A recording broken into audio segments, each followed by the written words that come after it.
Are we live? I think we're live. Hello and welcome everybody to the Weirdcast, where we are broadcasting the fight before Christmas. I'm your host Eli, and with me today is Chad. Hi guys, first time being a commentator officially. Yeah. Normally you're behind the camera, although you did come and play for us the last time we did a nice holiday stream. Yes, but I wasn't didn't get a lot of time to sit here. I'm hoping I'm as effective as everyone else has been. So I'm really looking forward to this game tonight. You're gonna do a great job. This is gonna be fun. We got a nice asymmetric custom battle plan designed by our very own V, who you've seen here below. Seen here in this chair before. He's the other one who commentates with me a decent amount of the time. Behind the camera, we've got Lexi being our nice chair grot.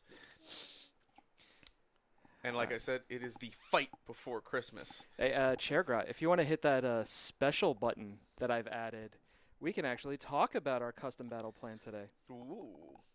It's fun. So this is a nice, like we said, it's an asymmetric battle plan. You can tell clearly by the territories that nothing's really even here. First off, is the fact that I believe it's the defender. No, the attacker has to set up wholly within their territory and more than 9 inches away from the opponent's territory, whereas the defender can be wherever he wants in his little bubble there. Yeah, he's got a nice little chunk in the center there, and the attacker has the U shape. Let's talk about who's playing tonight. We have Joe being the attacker with his Daughters of Khaine. His Daughters of Khaine, accompanied by Lumberjack Man himself. Little tiny lumberjack Santa Claus, Mr. Gotrek. Mr. Gotrek. And they're on their quest to find and cut down the Feyheart tree, I believe is how it is described in the description. And our defender today is Matt playing Sylvaneth. They're trying to keep the greatest Christmas tree alive and not be chopped down by the scary lumberjack man. Yep. So let's go over the specifics of this battle plan. I already talked about how they deploy. There's a couple of main rules. First one is that the home objective in the center of the defender's territory is a tree lord. Like we said, it is the tree. Yeah. And the tree cannot move any further than 6 inches from its starting location that you can see on the battle plan itself. While it can suffer damage, it can't be reduced to less than 1 wound. You can't just kill the tree to cut it and win. It is a monster and it counts for 5 objectives, so basically Matt always has 5 models contesting his own tree. Yeah, so Joe's going to have to either put something as big, if not bigger, against it, or put a lot of bodies next to it. Especially because while Gotrek can do a lot of damage, he can't cut that tree down. One of the also interesting things about this is units can come back. Yes, we added a special rule that basically is going to give the Daughters of Khaine a recursion mechanic where they can bring half their units back when they die. They come at the end of the movement phase. Pretty standard stuff, 9 inches away from enemy opponents. Heroes and single models, though, can't be returned. So Yes. Joe's not going to be getting his models back once he loses them. Yeah, if Gotrek somehow leaves the table, he's not coming back. If Gotrek somehow leaves the table, he's not returning. The Gotrek who saved Christmas or perhaps ruined it in this case. It's really based The on dwarf who ruined perspective. Christmas. Then the other special rule that is part of that is that if the Daughters of Khaine can manage to control the objective with the Tree Lord for two consecutive battle rounds, not turns, battle rounds, then they cut it down and he wins a major victory. And all the victory points that we're going to talk about in just a second mean nothing. Yep. So victory points, 1 for if you control one in your whole objective, 2 if you control the center, 3 if you control the objective wholly within your opponent's territory. So Matt does have incentive for leaving his territory. He can't just hunker down and protect the tree. Yeah. Although that is still has to be part of his game plan Yes. because of the auto win mechanic that's putting in there. And also, defender, this is unique to the defender, scores an additional victory point for each enemy unit destroyed during this game. Remember how we said this battle plan was asymmetric? Yeah. So, and then score 2 if I could talk. Score 2 victory points if you completed the battle tactic you picked this turn. Standard stuff. Yeah, that part's standard. The rest of the battle plan is not. But it does seem like it's going to be very fun, and that is what I'm more interested in here. Yes. And I'm happy with the theme that we've chosen, elves and trees. Yeah. So let's actually get started looking at the attackers list. Grab in the chair. So this would be the Daughters of Khaine that Mhm. Joe's going to be playing. Sub-faction is Hagnar. Which means that they are 1 forward on the blood rights table, so they start not only with +1 to run, but +1 to charge. Yeah. So they're going to be able to get up close and personal and maybe get to that tree really early, and maybe Joe can try to go for an early, instant victory by being close to the tree. Yep. And then we have not but destruction for his grand strategy. Super thematic in this case, with this being a tree focused battle plan, to pick the grand strategy that cares about picking a defensible terrain feature and then controlling and then either destroying it. We don't want the defensible terrain feature wholly within the enemy territory, or demolished, I should say. Yeah. And then for triumphs, indomitable. No models suffer the battle shock phase if you lose a bunch of units. So Thank you, Meg. I also like my hat. I looked in the closet. I did not have an ugly Christmas sweater, or else I'd be wearing that too. It's just not there. Going into the general units, we've got the Bloodrack Medusa, who is, I believe, we named her Kalira. Basically the Bloodrack Medusa. She's got the Eater of Magic trait, so she's going to be stealing spells when a wizard casts within, probably within range. Yeah, when you unbind a spell within 30 inches. I've never seen this trait before, so this is very interesting that Joe picked this. On a 5-up, the wizard just loses the spell. Yeah, this can be very crippling. I can imagine other armies using their big spells, Chaotic Conduit, Daemonic Speed for Slaves of Darkness, and losing that is very, very. You don't want that to happen. Imagine if Joe had this done on him and he loses Mind Razor. Oh. Oh, that just hurts to think about. It's also the Bloodrack also has the artifact of Shadow Stone, so +1 for the casting rolls when they attempt to cast a spell, specifically from the lore of Shadow. So even though we are playing, it wouldn't affect Mystic Shield or Arcane Bolt, but it would affect Mind Razor, which the Bloodrack loses. Could you imagine if that affected Unbinds? If it affected Unbinds, it would be incredible. Yeah, I think it would be a great artifact. Just all right. I'm gonna unbind Shadow of Stone. Oh, I make the unbind. Let's see if Eater of Magic happens. It would be a great combination with the Eater of Magic. Wonderful. And then Mind Razor, for those of you, if you don't know what this does, then you've probably never played against Daughters of Khaine. This is what I fondly like to call the big red button. You cast it, you give it a unit additional rend, and +1 to damage. If they made a charge move, they get the +1 to damage. Basically, this is the go button for whatever specific unit you want. And if you already have a unit that has a lot of attacks, this is what you want to put it on, because then it's just going to make it hit that much harder. It's pretty good, and the buffs stack with other buffs, so if you can get even more rend or pluses to wound or hit, just becomes a bigger blender. And we see that the Bloodrack Medusa is part of Joe's battle regiment, so it's going to be part of that 1-drop that he's going to have. And if I look a little bit further down, he's got 2. Yeah, because I think he has 1 too many troops. Okay. Yeah. So let's talk about the Hag Queen next. Nice big old bathtub there. The Hag Queen on Cauldron of Blood, which is a priest on top of the Daughters of Khaine. Just, basically blood altar. Mobile blood altar that knows Martyr's Sacrifice. Answer value 3. Roll die. Roll that 3 up. Get 14-inch range. Pick a Daughters of Khaine unit wholly within range. Visible. Until your next hero phase, each time a model is slain, it fights on death. Oh, I'm sorry. No. Not fight on death. Pick an enemy within 3 inches and roll a die on a 5-up. It's a mortal wound. Wow. Just juice a bunch of mortals on the way out. And then at the bottom on the tiny there, before we move on. We'll talk about him plenty, so I'm not going to talk about him right now. Gotrek, again. I don't want to call him Father Christmas. He's not quite Santa Claus, but he is Gotrek Claus. Is he the Grinch of this scenario? I mean, I guess kind of. He's not green. He's like Krampus. Krampus. We're going with Krampus Claus. Yeah. Gotrek Krampus. There we go. All right. That's great. It is Joe. I mean, he kind of did make it look a little bit like himself.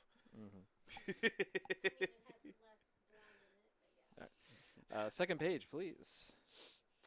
Standard battle line here. We've got 20 Witch Elves, 10 Witch Elves, 10 Witch Elves, all with the, or I should say, the 10 mans have the paired Ciancia, so they got the extra daggers, and the 20 Witch Elves has the dagger with the bladed buckler. So one's got the shield to do reflected mortals back. One's got dagger for I want to say it's +1 to hit, or it's an extra attack. Can't remember. One of the two. Then he's got the Doomfire Warlocks. Nice bit of sauce. Doomfire Warlocks, 5 models, +1 to unbind rolls, I believe. Doomfire Warlocks. And then 10 Blood Sisters. Those are the melee snakes. They're reinforced, and then as we can see, the Doomfire Warlocks are one of the 2 things that we see not in a battle regiment. So we got the Behemoth. Oh, yeah, that's right. The last thing. He's got an Avatar of Khaine on foot, which is just fun. Behemoth's cool. It can do the Stomp monster's action, despite the fact that it's not a monster. It can stomp, and I believe it can smash to rubble, which is really cool, despite the fact that it's not a monster, so you can't like roar it in response. Nice little attacky piece. And then for Joe's final piece, we have the endless spell, the Bloodrack Viper. Snake. This thing's just gonna eat something. It just eats things. It casts. It rolls a few dice. If it hits your wound total or higher, boom, model gone. Those Kurnoth on a 5-up, just dead, just gone. And then even better, also gets to do smash to rubble and stomp. So Joe's effectively rocking 2 monsters. Mother He's gonna Murder. have 2. Yeah, Father Christmas versus Mother Murder. I think that works out. Yeah, well, although they're kind of playing in tandem, they're working together this time. Yeah, it's 2 order armies, so we gotta find good names for them. So I don't think Mother Murder's truly there. Mother Murder's the Blood Rack. Ah, that's true. Mother Murder could be the Blood Rack. You would think Marathi, but Joe decided not to bring her on this list and decided to showcase more things, which makes sense. Leaning into the recursion mechanic, bring more things that can come back, which I think is cool. So Joe's rocking 1950 out of 2000. He's got probably got the Sweet Triumph. He might have the Triumph. I'm looking at that Allies number though. 480 out of 400. That may be a typo. No, that is in fact correct because Gotrek is 480 points, but he's got a special rule that says he could be an ally in an order army even though he's over the point limit. He can just be the only ally in your list, so you can't include anything else. Okay, he's special. Okay, that. I'm not very familiar with Gotrek, so it'll be very interesting to see him on the board. You're going to have a blast watching him, Chad. Whatever he does, he shreds. I can't wait to reveal his rules to you. I've heard stories of Gotrek and what he can do. The only thing I will tell you right now is that Gotrek can solo Mega Guardians and win. Really? In 1 round. Okay. I'm looking forward to this model now. Gotrek is amazing. One of my favorite models for people to run, just not against me. Emphasis on can. Yes, sometimes you don't. Then total wounds 106. He's a 2-drop. He's got 2 unbinds. Yes, 2-drop because I believe Gotrek is outside the battle regiment because despite the fact that this list said that he was a leader, that is actually not the case. He's a hero. He has the hero keyword. He can do the heroic actions. Yep. But his pitch battle profile is a troop.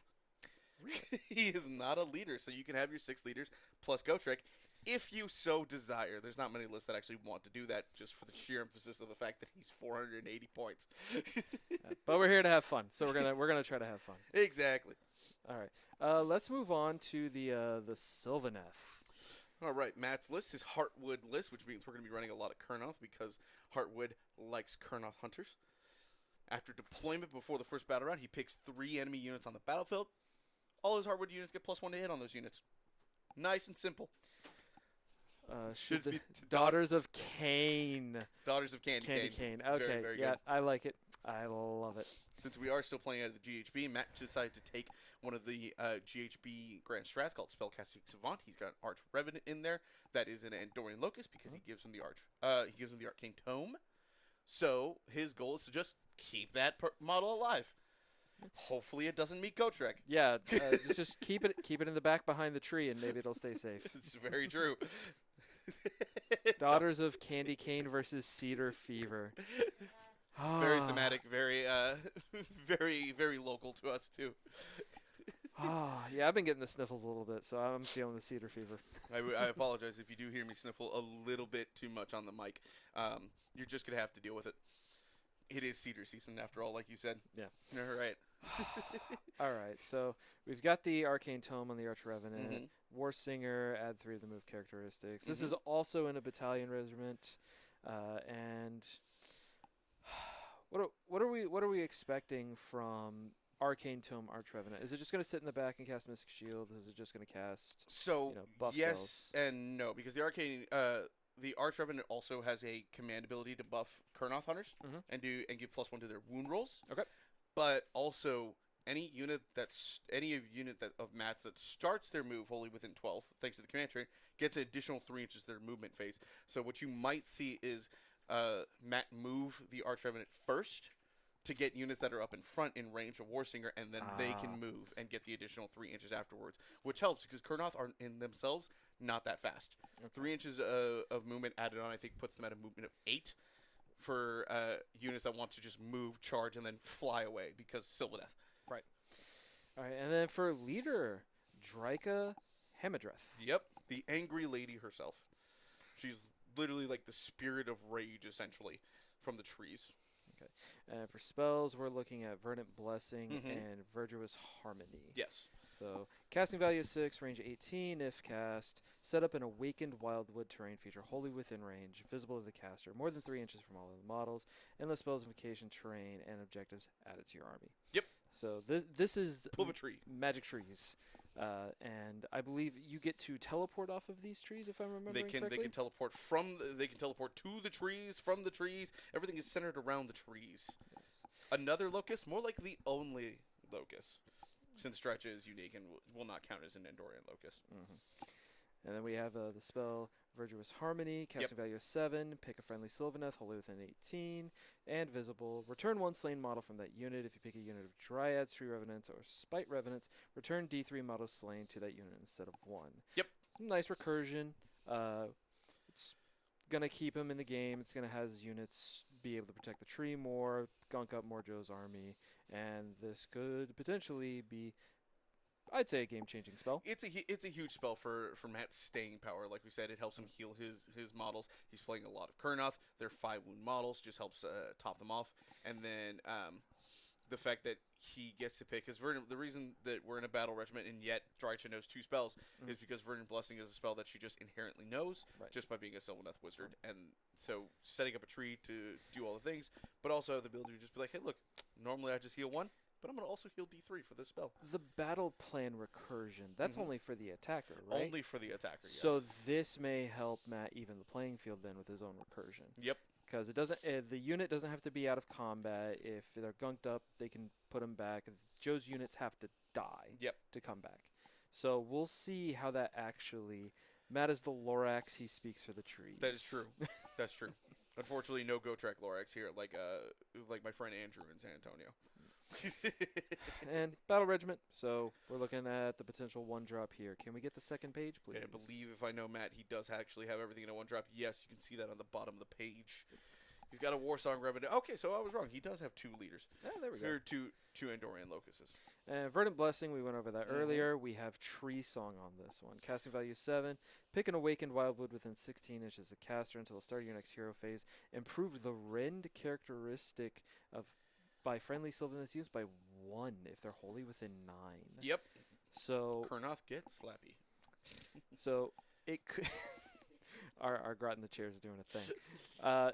So we could potentially see a big, like, just mash in the middle, and we could see a bunch of units die really quickly and really easily with the +1 to charge, +1 to rend, +1 to wound from Joe. You're not wrong, however, they are already slappy.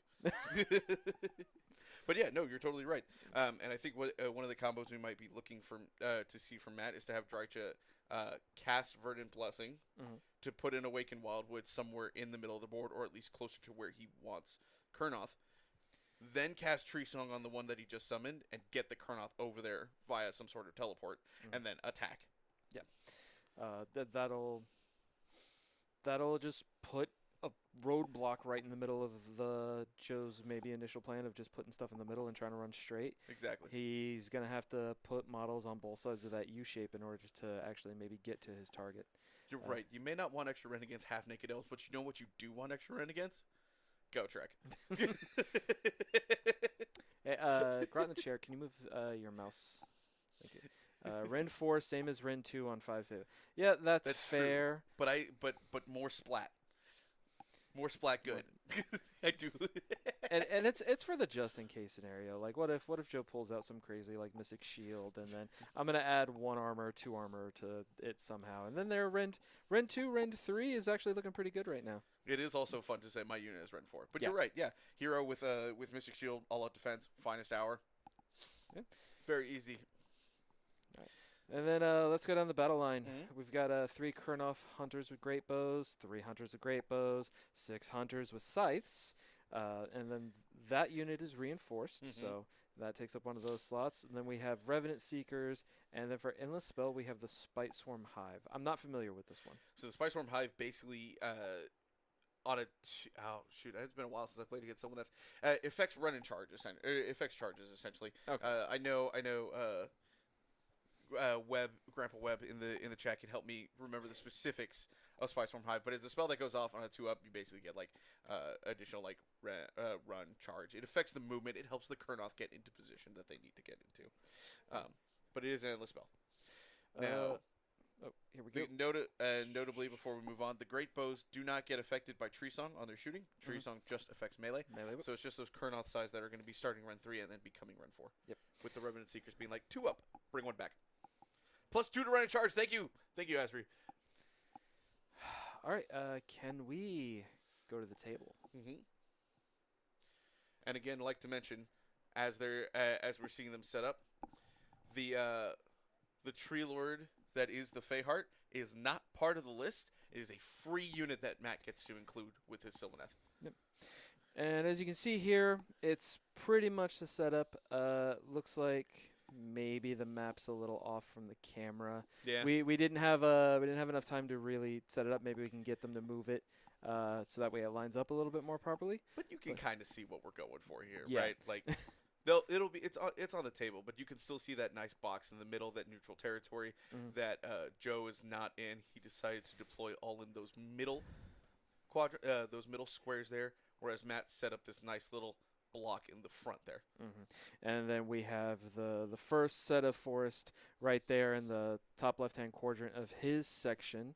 So if he summons a second one and just puts it right there down at the bottom of the bottom left, Yep. that's just that line of attack is gone. You want to know what my favorite thing about this deployment is? Gotrek is sitting in the top there, all by himself, 9 inches away from the territory, as close as that he can get to it. Yeah. We are going to see Gotrek run and run until he gets into combat, and then Matt has to remove him. Yeah. Can we get the overlay off? Thank you. We got a nice new mat today. It's snow. It's got a little bit of purple and red into it. They're gonna add a little bit more with the blood that's about to be shed. So perfectly thematic with the fight before Christmas. Matt needs Gossamans to deal with Gotrek. You're right. Probably. Now let's talk about to bring this up again. So for those of you in chat who do know about Gotrek, Chad does not know about Gotrek, so this is gonna be very fun to explain his whole war scroll. We'll see how much of it I can remember off of memory. I understand I'm in for their treat. Yes. So Gotrek has like 10 attacks with his axe. When he rolls a 6 on them, it's just D3 mortal wounds in addition. Oh, God. Per 6. He can hit. He hits on like 2s and 2s. All right, chat's got a question for us. What's Over chat? under on if Matt kills Gotrek. I'm gonna say not very good. So. So I want to know what the over/under is on how many units Matt loses before he kills Gotrek. Oh, that's probably a lot. I'm gonna say 3.5 is the line. I imagine we're probably gonna see most of the units in this map gone by the end of this. I imagine we will. Matt can't ignore Gotrek. Yeah, you're right. Gotrek going to be running straight in. I think in any game you probably can't ignore Gotrek from what I understand about him. There are certain planes. He only moves 4 inches. He only moves 4 inches. He only moves 4 inches, but if you do get close to him, he'll slingshot a lot because he fights twice. Just every combat. Just cause. He also hits on like 2s. He hits on like 2s and 2s. But he can reroll his hits and wound rolls. Just cause. There's nothing that stops. There's no trigger to it. He just can. Okay, you know what I think a better question is? Or it might be 3s and 3s. What do you think the highest roll Joe will make to get Gotrek to run? I hope he gets the 6. Because I've seen some very, very bad charge rolls from Joe.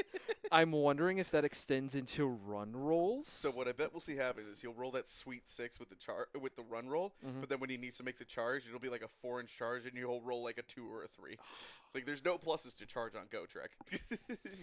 But when he gets in, he piles in and fights, and then he can pile in and fight some more. So like combat is a huge part of how he can move. He can move further in one combat phase than he can with just his base movement. Yeah. And command point, full run at the start.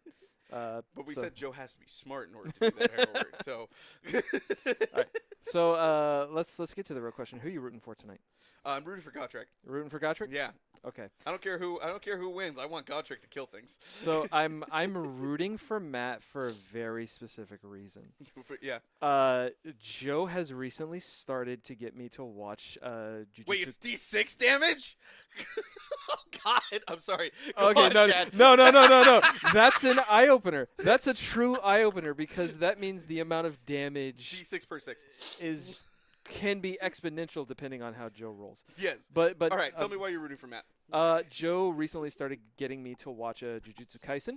Very good anime. And he has cursed me to have specials playing in my head almost nonstop. OP3, it's a good song, but oh my God, having it play in my head, having it play in my head nonstop. I think Joe deserves the loss on this one. I think my students would feel the same way because I played that song so much while I was teaching. Yeah, Gotrek rerolls hits and rerolls wound rolls, two wound rolls, just because he can. So the natural 6 then, is that only on unmodified, or is that just any 6 that he rolls? It's on a 6 to hit. Okay. Any 6s to hit do D6 mortal wounds, I believe, in addition. Yeah. because okay, yeah, unmodified 6s. So if he rerolls 6s, then not gonna get those. Yeah. So he, basically, what Joe's gonna do is he's gonna roll the hits, see how many 6s he gets, and if he doesn't have any, he's just gonna reroll He's gonna reroll anything that's not a 6. It doesn't matter if it failed or not. He's just gonna reroll them. He's going for the big gusto, and then just has like a bunch of high damage characteristic. The other part is how defensive he is. He has a 3-up save. And he has a 3-up ward. And he reduces the damage of all incoming attacks to 1. So he slaps, he tanks. He tanks. He just can't move. He just can't move. He's also... we No, so I knew it was D3. Joe yelling in my ear, guys. Yeah. Yeah. So it's a 4-up save? I thought it was a 3-up save. 3-up save, 3-up ward. But he reduces any damage to 1. From any source. You do D3 mortal wounds? Nah, that's just 1 wound. It's just 1 mortal wound that I roll a 3-up and ignore. And on top of the fact, again, he's a hero, even though he's a troop, so he can do heroic actions. He can just do heroic recovery. His bravery's 10, I believe. And he's just like, done. Scarbrand hates him. That die? 1 mortal wound. Not 8. 1. We're measuring how far away Gartrick is right now. So I see 17 from the front of that base. So that means. Oh, that's true. Yeah, he also can't be auto killed. So he just takes 1 mortal wound instead.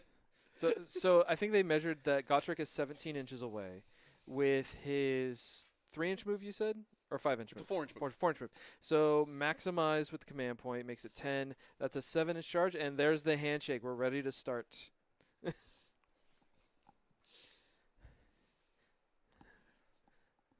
Joe's taking the top of the turn, by the way.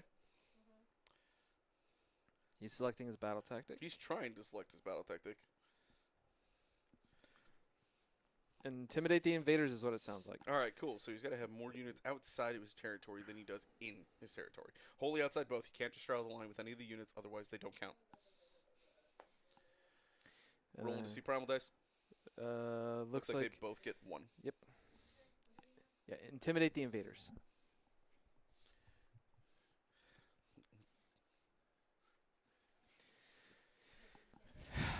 Joe casts Snake on a 8. One of the best endless spells in the game. And mostly for the cool factor. He's in for the unbind attempt. Remember, and as well, that Tree Lord can just make I it believe go it's away. a Tree Lord. I can't remember if it's Tree Lord Ancient or just a regular Tree Lord. If it's an Ancient, I believe it has an Unbind. It's a wizard.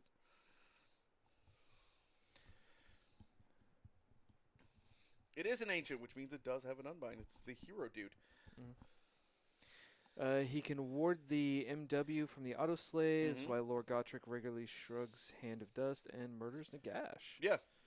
Yeah, the Hand of Dust. You want to play the gamble game? Are you in this hand? Are you in this hand? Oh, you die. Nope. Take one mortal wound. Here's a 3-up. Now you have axe. And it looks like Matt gets the 9. I can't tell if that's a... He tied the 9, so no. So it's not Unbind. Snake comes out. No Marathi tonight. No. Joe decided we're going to have a little bit more fun with this game. It's a fun asymmetric battle plan. We're not going for a more competitive list like we typically do. We try to play more competitive style games, or at least strong match play games. But this is a fun Christmas battle plan. So we're having a fun Christmas time. And if Simply having a wonderful fight before Christmas. and if y'all want this battle plan, I believe we did put it up on our Oh, X, the snake formerly was known as unbound. Twitter. Oh, it was unbound? Yeah, I think it was a 9 on the dice. So the plus 1 we made Okay. no go. This battle plan is up on our X, formerly known as Twitter. Yes. So if y'all want to, download it and give it a try, maybe have a fun holiday game. Same name as the stream, at DullWeirdCast. Let us know if you do play it. We would love to see what happens in your games. We're expecting some silly fun here. Oh, yeah, I was right. 10 bravery, 8 wounds. Hey. But it is a 4-up save. Okay. Oh. We're moving to the movement phase. Yes. You want to know something fun about Gotrek? Hmm. He cannot go in reserve in any capacity. So he can't go in garrisons. He can't be, transported via boat or anything. So He's got to walk on his stubby little legs. he refuses to be out of the fight. Yes. That's great.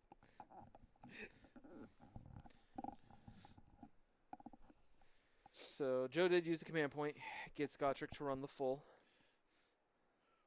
Oh yeah, remember how I said that D6 more wounds is addition to any damage? Mm-hmm. Remember so his damage is 3 on 2 Ren for 6 attacks, not like 8 or 10. So yeah, if you hit 6 6s and you spike the damage, you could max out at I believe it's 54 damage. Because for every 6 you roll is a 1d6? Is 1d6 mortal wounds in addition to the regular damage. Yeah, so 6. So if you get all 6 hits, all 40 6 wounds, and all the saves fail, I believe that's 42. Is it 42 max? so 3 times Because 6 6 times 18. 6. So 18 plus 36. 18 plus 36. Okay. I dream of using Oshiran's spell on Gotrek just for the meme. Do you know what Oshiran's spell is for? No, I'm not familiar Okay, with Oshiran. so Oshiran has a spell similar to Thankful, where he's just like, you are now going to fight, but you're going to fight your own dudes. I control your fight. Oh, no!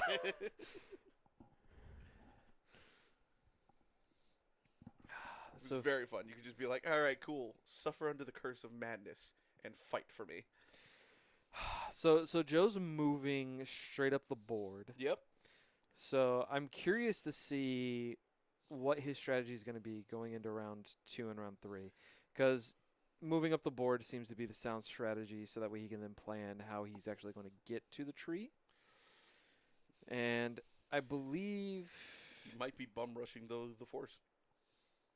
Trees aren't going to die unless you get into them. They have a 3-up save. I'm actually curious if he has the movement ability to get more units out than in, because he deployed very far back into his. But remember, there's that big dead zone in the middle there, Yeah, and all the witch elves can run in charge. yeah, they can run. So that middle unit's probably gonna try to make a charge, Probably. and that'll earn Joe his battle tactic.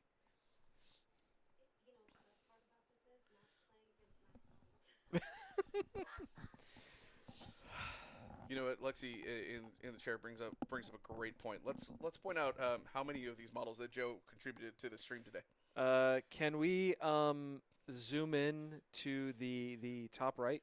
Or the middle, Top we, middle. unfortunately, we don't have a top middle zoom yet. We're still working on that. Okay. I think so. Yeah, Either yeah, let's do top left. So, all right. These models we're currently seeing are mats. mostly mats. Mostly mats. Can we go now to the bottom left, please? We continue looking at Matt's models. Matt's gorgeous witch elves. And now, can we go to the bottom right? Mm-hmm. These are more of Matt's models. More of Matt's gorgeous tree elves. Yes. And then if we just go to the top right, we see more of Matt's models. I know that Gotrek is one of Joe's models. And it's in fact the only model that Joe brought here today.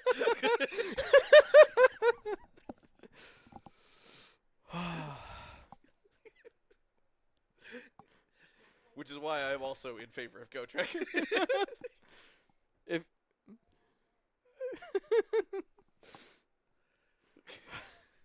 we love you, Joe.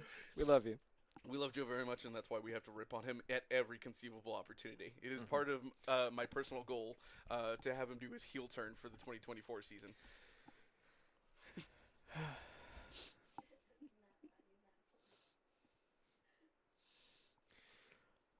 So let's talk about what Matt's gonna do on his turn. Well, let's see. Let's talk about the points because first because it's a little bit weird, right? It's not just hold 1, 2 more, and I think Joe's proceeding to the end of his turn. Yes, he is. He doesn't control the center. He controls his own home territory, and he got his battle tactics. So I think that's just 3 points. Yeah, it's just 3 points. Okay. Yeah. So, Chair in the Grot, can we get 3 for Joe, please?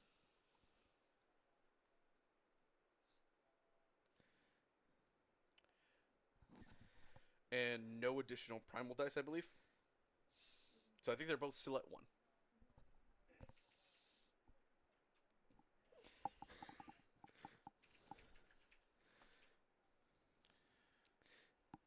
They're talking about what Matt's battle tactic is gonna be. Trying to figure it out. He doesn't want to intimidate unless he wants to go in aggressive and just try to wipe out the army. However, Matt has played his own army enough to know that if he only kills a little bit and Joe wins priority, that crackback can be real bad. Yeah. So Matt is choosing Harness the Power. Okay. I believe he said it was something about move and teleporting. Harness the Spirit Paths. Yes, it's the battle tactic that you want to strike. You want to teleport and strike and fade, basically. Well, and I gotta assist our chair in the grot real quick. Order Sylv Harness. There we go. You got to make a charge and a teleport, or a teleport to teleport away. I call it the strike and fade battle tactic because if they successfully strike and fade, basically they have it. Okay. So Mystic Shield, Unbind, gets a command point. Joe's currently sitting on 3 command points. Matt's sitting on 5. Neither of them really have a lot they're going to do with it this turn. Matt perils the Mystic Shield, just miscasts and deals. Wow. So 2 damage from the mortal. Okay. So doesn't she just ward takes either. 2 through the ward, yeah. Unfortunately, yeah. So not going to be able to heal that because the heal only happens at the start of the phase. So stuck with that 2 damage. Similar to Nurgle, who also heals at the start of the hero phase. Their hero phase, yeah. And that is... All right, here we go. Verdant Blessing. Dice +1. It fails on a 5. Yes. He's got a 1, and he's opting not to roll the primal. Matt rolls a 3 and a 1. And doing what I also tend to do, roll a lot of 1s on casting values and just go, no, I'm not going to add primals. No, thank you. Because every time I roll a primal with a 1, it's another 1. And I missed what he was casting, but he's casting it with a 13. Just throws a primal to try to unbound. Doesn't. It might. This might be the summon? It's Tree Song. Oh, Tree Song. Okay. Get that additional rend. Wholly within 9 inches.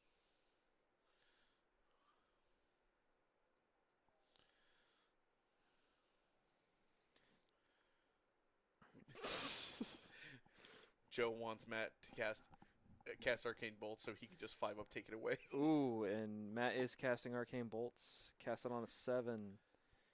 Joe beats it on an Joe 8. 5 up. unbinds it. All right. No longer knows Arcane Bolt. Spell gone. Spell eat it.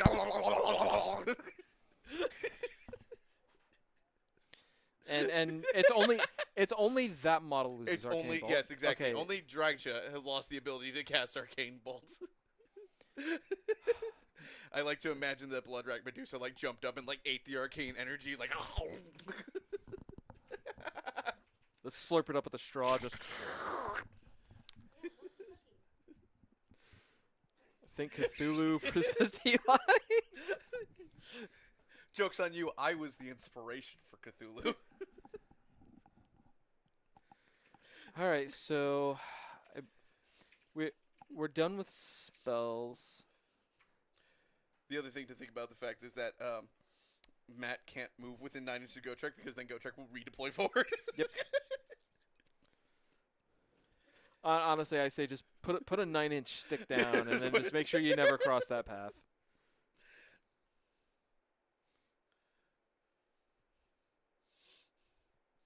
Kurnoth going move. Oh, are we opting to blow past? Well, ideally, Matt is going to charge that unit of Kurnoth and then get them the heck out of dodge. Mm-hmm.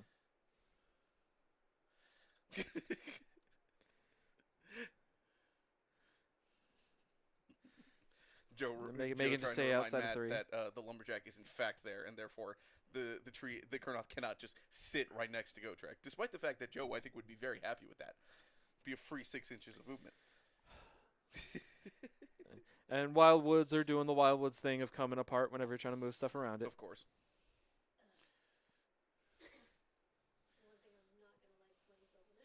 Yeah, our Grat in the chair wants to play Sylvaneth, and Therefore, you own a bunch of Sylvaneth models, Lexi.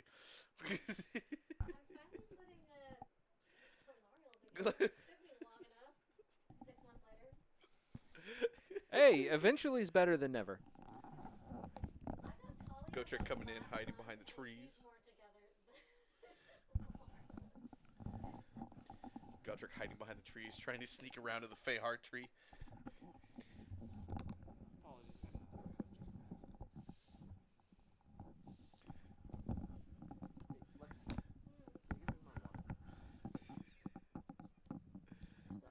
No, I should have water out there too. I wonder if Gotrek is within an inch to potentially take a mortal wound.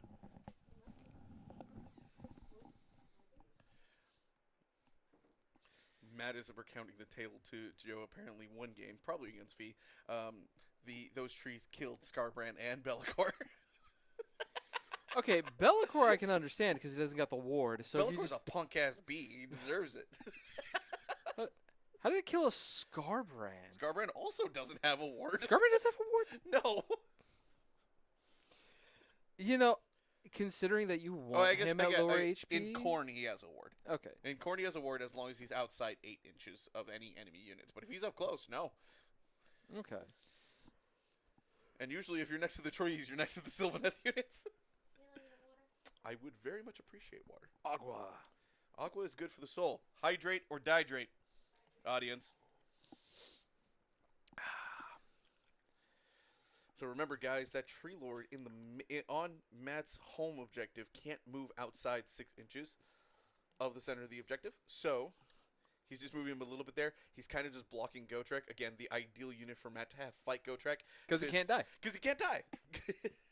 Gotrek can get it down 13 out of its 14 wounds. Yep. Won't kill it. And Gotrek only counts as 1, correct? 2. It counts as 2? He counts as 2 because he is over 4 wounds. Okay. He is 8 wounds. So he counts as 2. Yep. So he will still maintain control of that point, even if Gotrek's able to get in. Yep, because the True Lord counts as 5. Oh, Streamcat's here. Streamcat.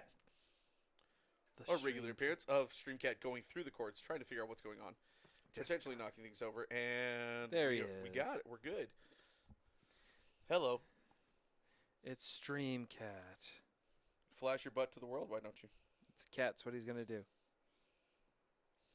Oh, how cute. Oh, thank you, Lexi. So Streamcat, I believe, is probably the only person here that's actually rooting for Joe. Probably. But even then, But maybe not. Streamcat's a little bit of a butt. Yeah. So he may exactly. also be rooting against Joe. Yeah. No, he just rooting for Gotcha because it looks like him. Also true. That's Jasper is Gotrek.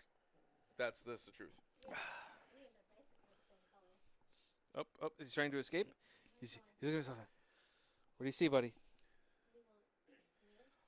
You want So as we can see, Matt is just moving models forward, trying to get that aggressive wall stance.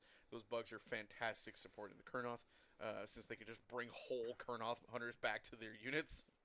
And props to whoever put down the terrain, really just blocking Joe off from going in through the bottom right-hand side with those 2 terrain pieces. Which I believe was also Matt.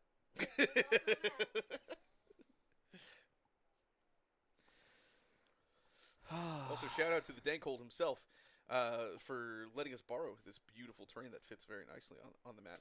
The trees are mats, but the rest of the terrain's not. It's not ours. So shout out to Trog Boss Harrison for letting us come to the Dankhold and raid his terrain bins.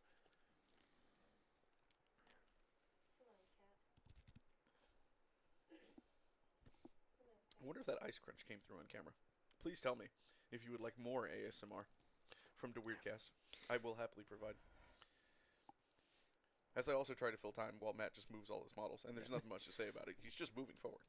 And Matt, this is a fun fact that Harrow Of course is he bringing hasn't. up. Oh, yeah. Go on. It's 6 months. 6 months. He's a 6-month break. Yeah. And he places the terrain like this, and then he moves his models like this. Matt It's goes almost on like he never hiatus for left. yeah, exactly. Matt goes on hiatus for 6 months, come back, kicks all our asses. That's just what he does.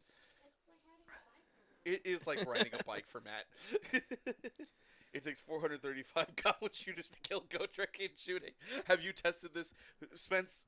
I would like to know. It seems like a very specific number to not be tested. Yes. 435. Stats hammer. No, that's not as fun. That was not the fun answer I wanted. I know you've got enough. I know you've got enough shooters to do it. Oh, something that they did forget to do, Matt selecting targets for Oh, his... for Hardwood? Yes. Oh, the obvious ones are the heroes, the bathtub, Mhm. and then probably the blood rack. Yeah. And then if I had to guess, either the avatar or the 20 block of witch elves. Yeah, because I see he marked the block of 10 there in the front, the oh, block 22 there in the back. units of 20? Coward. Have that much, man. So we are seeing an Have you all-out ever thought about attack. that? Just have it. All-out attack Yeah. on the Kurnoth? I see. That's a lot Ooh. of threes. Yep. A lot of 3-ups. Oh, that... 4 at one end. Oh, the third unit's Godtrek. Duh. Oh, yeah, that makes sense. Stubby little man hiding in the trees. I completely forgot he was there. Yes, it might be the big block of witch elves, the bathtub, and Godtrek. Sounds like Joe didn't make any of his saves. With a bunch of 2 damage. So guess what? No saves means... Oh, we had 4. You love Oh, to yeah, s- yeah. 4 saves. Fill all the saves. 8 Yeah. damage. You love to see it. I don't. I love the horsies with the manslaves. Because that's what I they are. see Joe remove models, and that makes me happy, because that means he's closer to losing. Just remember, they come back at half They come strength. back at half strength, so that means But- he's only going to be able to put 2 or 3 on the board. 3. It's rounded up. Okay. But it also does mean that there's more opportunity for Joe to remove more models from the board. Yes. But here's the next question: Does the return effect Mhm. from the battle plan get past the recovery limit that the game has in place? What do you mean? So I thought you were only allowed to bring back up to 10 wounds worth of models. That's only on Rally. That's only on Rally? Yeah. Okay. I wasn't sure if that was a universal rule No. or if that was just on Rally. Maybe it'll Okay. become a universal rule in like 4th edition or something. That would- But at the moment, it was just changed so that when you issue the Rally command, you can bring no more than 10 wounds worth at a time. Okay. And that's per Rally command. For anyone that does not know, that is per Rally, issuance of Rally, not total. Otherwise, it would actually just cripple the giant blocks of min Right. of minimally sized dudes, and I'm talking sized as in their model small, not unit size.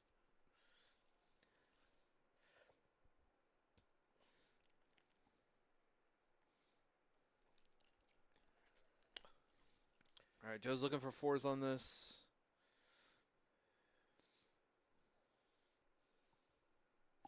Oh, can we get the dice cam?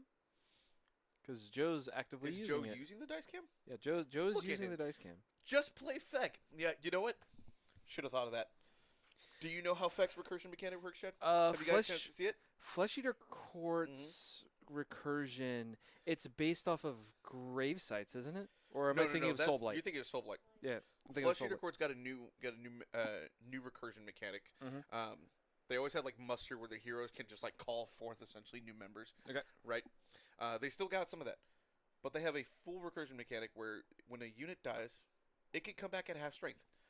Okay. But specifically has the ability. It says there that the unit is just half the models, not a half-sized unit.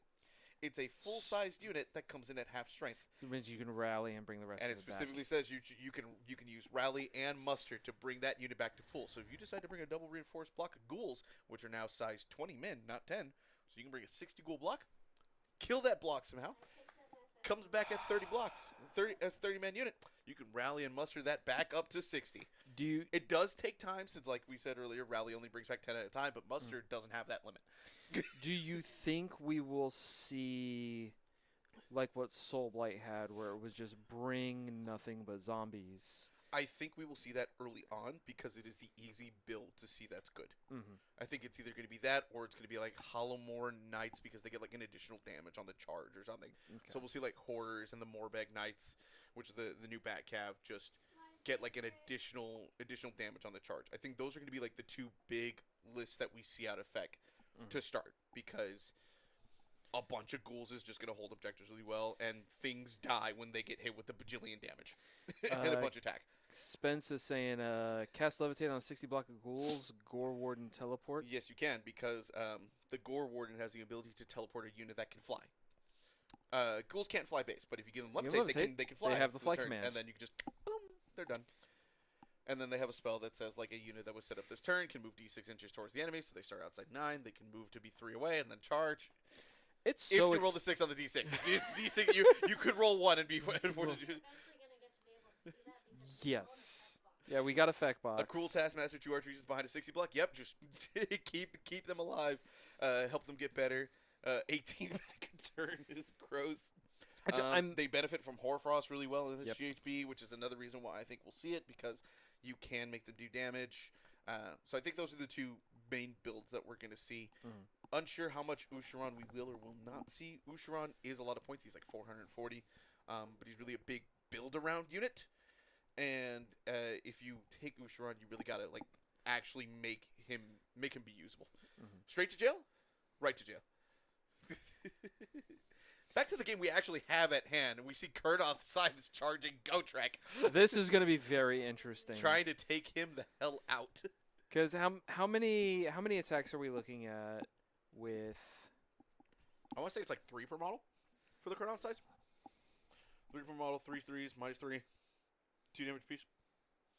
Because that was the charge. If we do the pile in, maybe we get one more model in there. So we'll be looking at 12 attacks into Gotrek. Oh shoot, it's not the Bloodwreck Medusa that has a +1 hit. I'm checking. It's the snakes. I forgot there's a 10 block of snakes. There's a 10 block of snakes. It's very different seeing this kind of list for Daughters of Khaine, because normally a bunch of those snakes would be gone, and we'd have Marathi. You have Marathi. So- Or all the Witch Elves are gone, and you have Marathi. It's usually one of the two. So forgetting that there's another unit there, a little confusing sometimes. You know what's fun? You know how we talked about before the stream that those Kurnoth Scythes could have Ren 4 with Tree Song? You know what's going on right now? They have Tree Song. They have Tree Song. We're going to have Ren 4 going right And- into Gotrek, which is what I wanted to see coming into this game. And that was one of the reasons Matt actually did move them up there like that. It's because he got Tree Song off. Yep. And he said he's not used to getting that spell off, so he wants to get the use out of it while he It's can. because he's used to playing me, and I run 2 frogs that say no often with my +2 to cast or +1 to cast, plus Yeah. primal dice. Plus, So- Matt just doesn't like. For all the dice that Matt rolls well, casting's not usually one of them. Hey, It just- usually meets casting values, doesn't just- blow them out of the water. just roll well. Trees are pissed. Get off Get my off my lawn. lawn. Yep. You're not cutting down my tree. Get out of here, HOA. Oh, that's what it is. The Daughters of Khaine are just one giant unit of Karens from the Homeowners Association. The HOA is coming to take your tree. It's still alive though. They should leave No, it's gotten too big. fibs.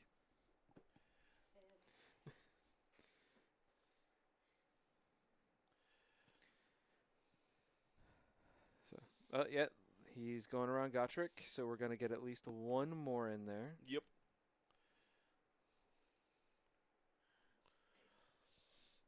And those sides have a 2-inch range, so being in a reinforced block doesn't hurt if he's got to be in 2 lines. Mm-hmm. Which, with Gotrek's small base, he's going to have to be 2 ranks deep. He can't, And- like, And actually everybody's in range, so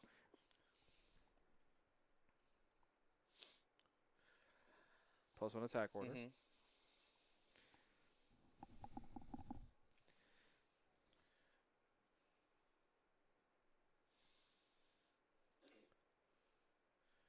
So, +1 hit, +1 rend, +1 wound.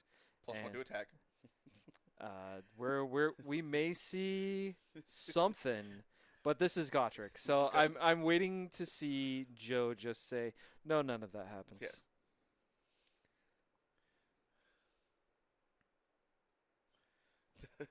There's not even a point in Joe all-out defensing. Because of the Ren 4. So we just need to see if Matt's dice are going to. He's pulling out the box. So I think only 5 of them are going to get in. So this is only 25 attacks, 2s and 2s. So the question is, how many saves is Joe going to run? Because each of those is only going to be 1 damage. He rolled 2 1s. So far 23.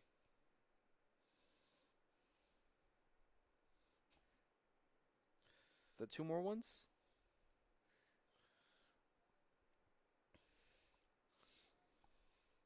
$21.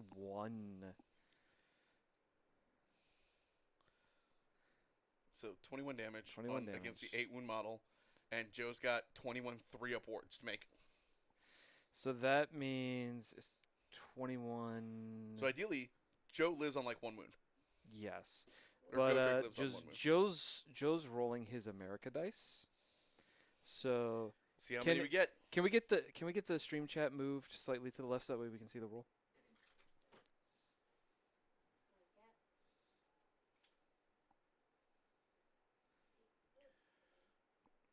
Oh, got him right on the number.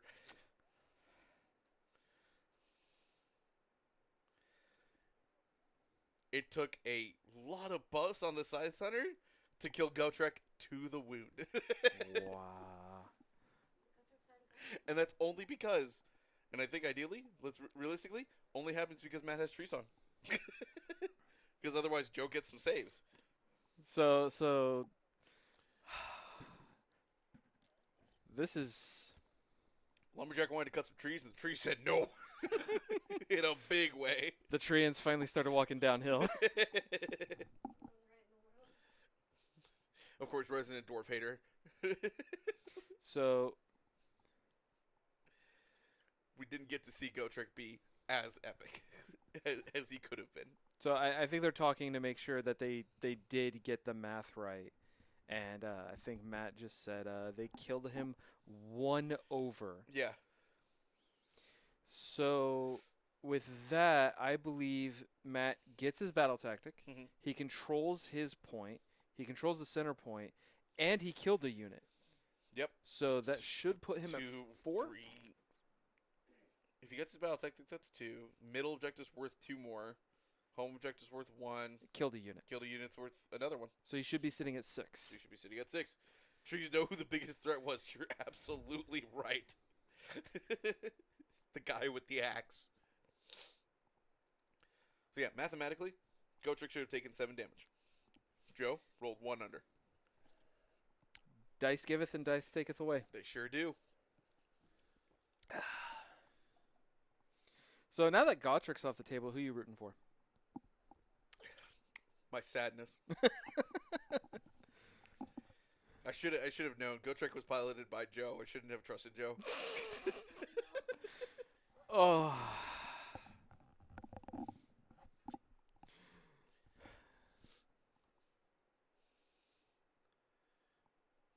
However, the question is, are these witch elves just gonna slap some Kurnoth back?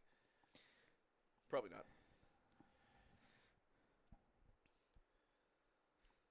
That's Joe piloting.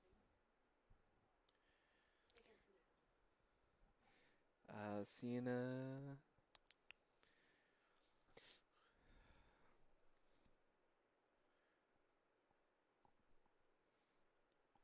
We are just inconveniencing Joe by having the dice cam on because we want to see what he rolls. Yep.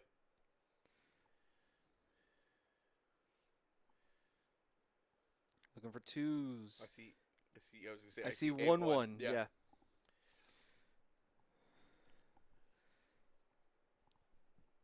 They're bows. They don't slap as much as the size, but they're not terrible. Especially when witch elves have a 5-up save. Mm-hmm. I believe it's 1 rend on their slap. They're literally just like hitting them with the bows. Hey, use what you got. Yeah.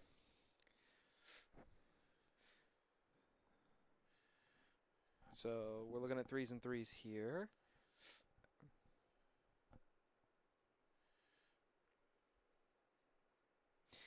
Joe's saving his last command point for Battle Shock. Yep.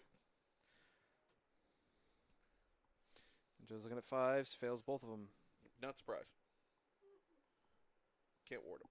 It is witch elves. Like even with the ward, like the army, honestly, Daughters of Khaine dies pretty easily. Mm-hmm. The The whole army is basically on a 5-up, except for like what 2 units. I think like the bathtubs have a 4-up, and the Avatar has a 4-up, something like that. And then they just teleport away. So And as soon as they do that, battle tactic achieved. there you go. We called it.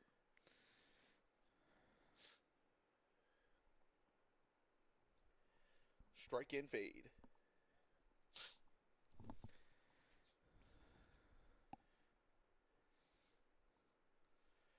Remember what we said? 6 months hasn't acts like he hasn't. It looks like he just played it last looks week. like he just played like over the weekend with the rest of us.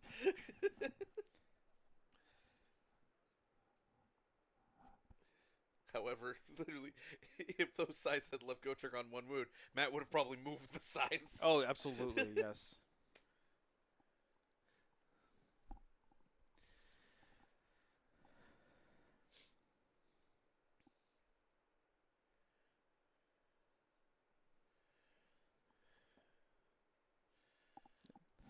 So this should be 2s and 2s. 2s and 3s. I don't think.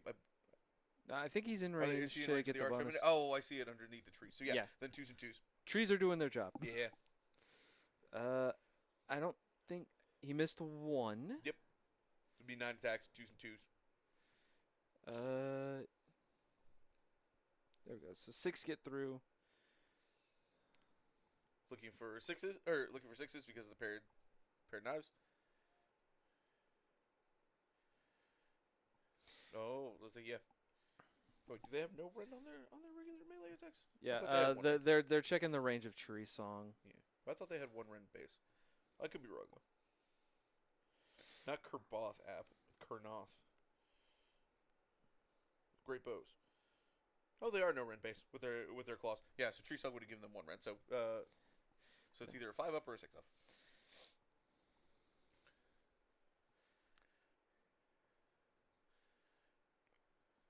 Yep. Wholly within 9. So then no, So not gonna happen. Yep. Matt double checking, couldn't remember which part of the Tree Song was within and wholly within. You gotta be within to cast the spell to target it. Joe rolls 2 6s and sends 2 damage back. And he only wards 1. So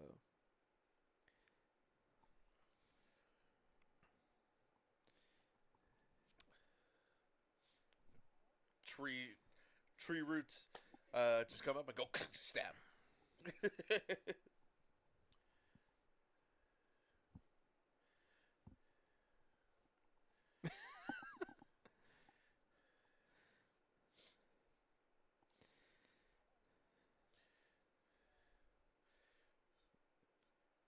Matt joking about the fact that he did more damage to himself than Joe did to him.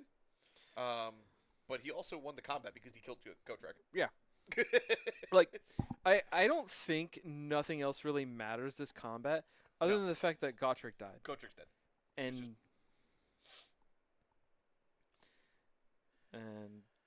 so Joe's declaring the auto pass on the center unit, Yep, makes sense. The big block of witch elves he wants to keep around. and Joe's fine rolling the 1. That's what he wants. No, yeah. All right, and he leaves. So does he get an extra victory point since that one fled instead of being destroyed? Should. Should. It still counts as slain. So I And- believe that does put Matt at 7. Uh, Yeah, fleet units still count as slain.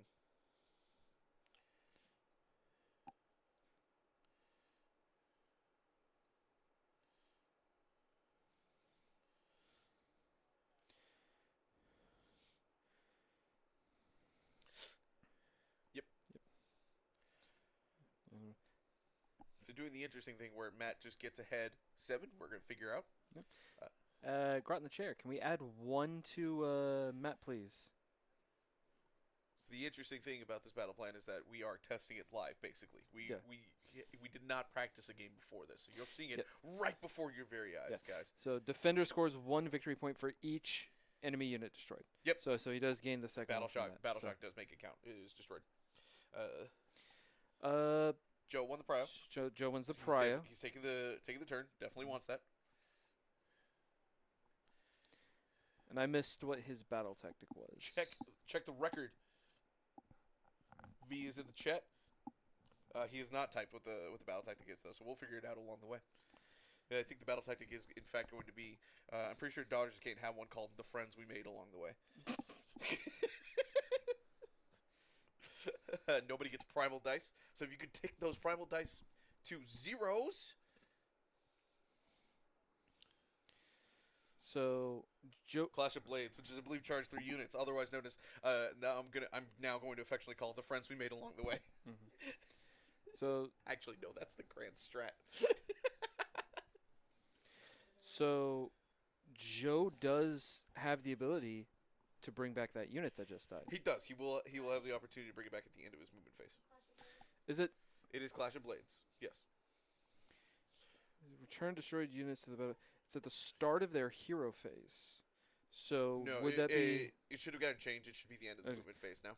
okay? Because if it was start of the hero phase, then there's some wacky there's some synergy stuff that could be a little gross where Joe could bring back a unit and then be like, I cast Mind Razor on this unit. Or with the Doomfire Warlocks, you can have them come back and start with hero phase. I don't cast a spell. I don't know if I have the updated one. Okay, yeah, Clash of Arms. There we go. Clash of Arms. Basically, Joe needs to charge 3 units. That's it. Make 3 charges. Similar to the Slaves of Darkness one. Mm-hmm.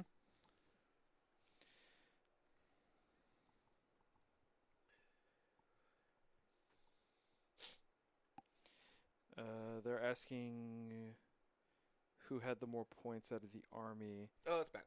And Joe has Matt. triumph. So Joe has his triumph, yes. Which I believe Joe took Indomitable. Okay, cool. So he does. So no battle shock for 1 unit once per game. Just done. And of course, Indomitable he can do after he makes the roll. Because of the weird timing of it. I believe that's the case. I believe Indomitable, the triumph is the one that you can actually wait till after.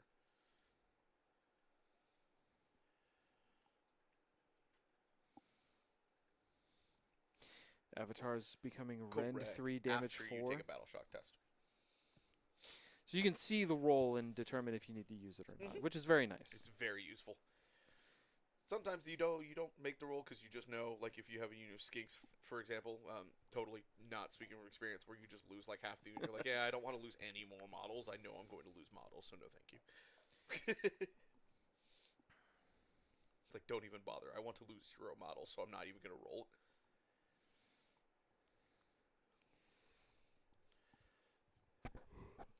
Those witch elves going in.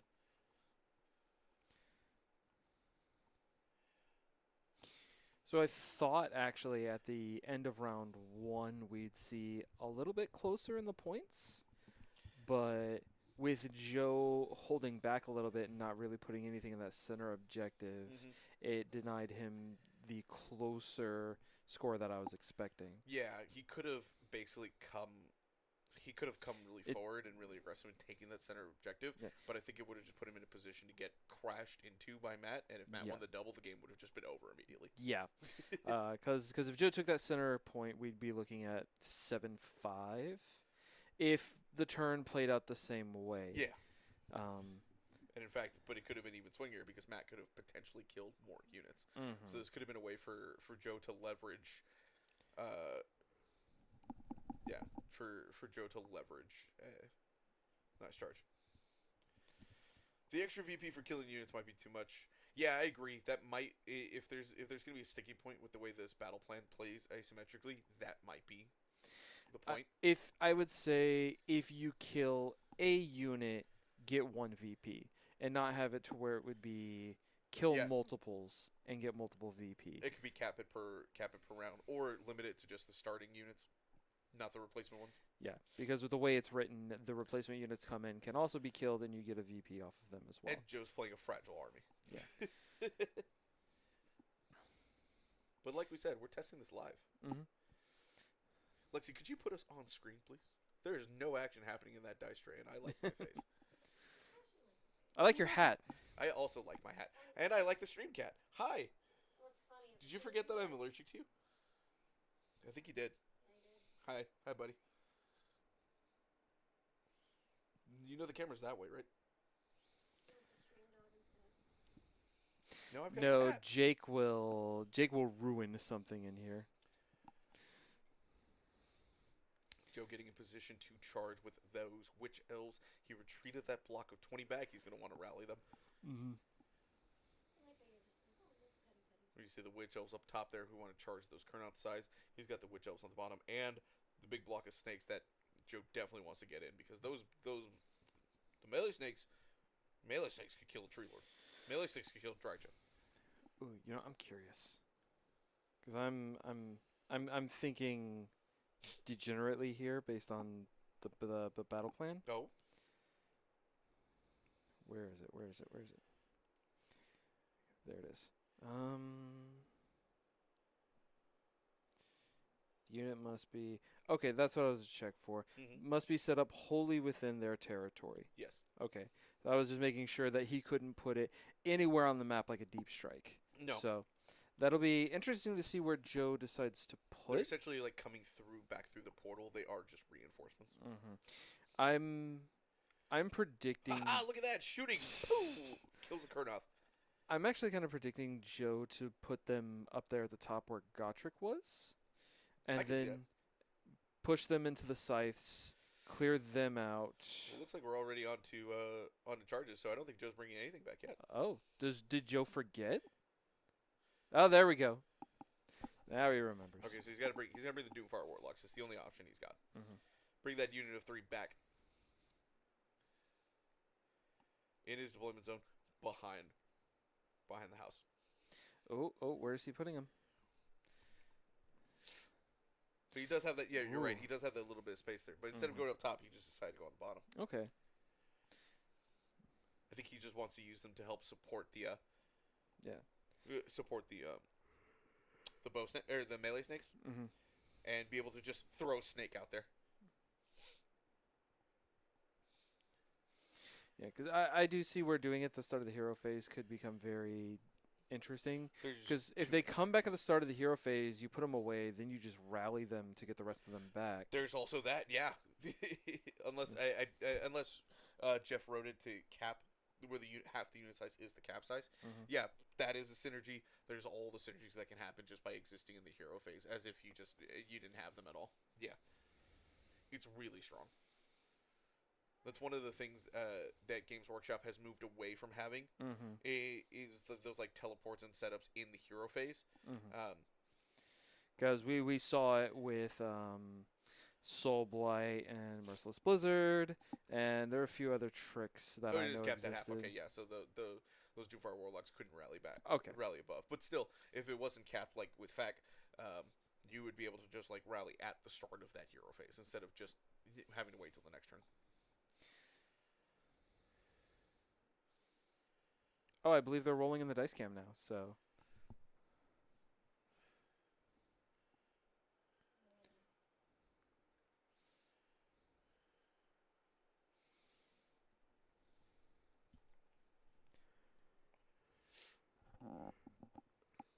Which was charged. That was the Unleash Hell. They were able to survive the Unleash Hell. They're able to get in there. Hell yeah. He made one ward, so. So he gets 5.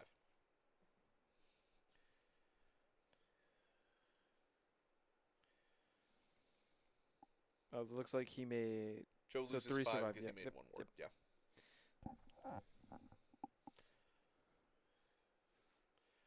Getting the He's command got- reroll. He's got +1 to charge. Still short. Oh, Joe probably going to fail that battle tactic Love unless he this. decides to charge. Yeah, he's got the Avatar.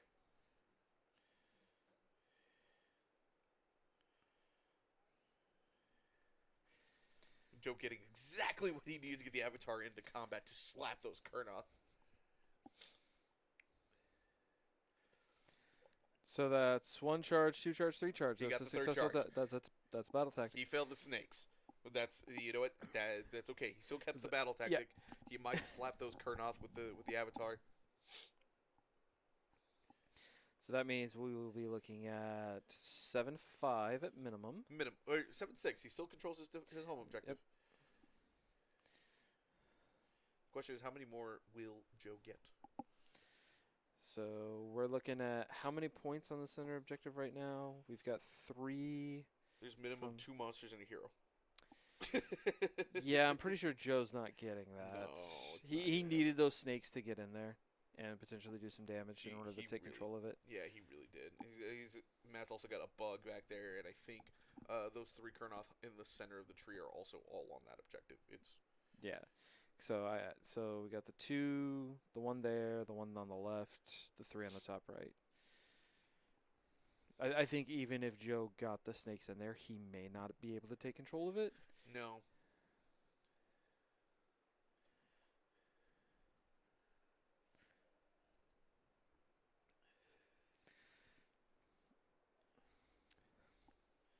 Matt employing the age-old strategy of just know your opponent's already mean better than they do. Ooh, Joe's throwing some Marathi dice in this dice roll.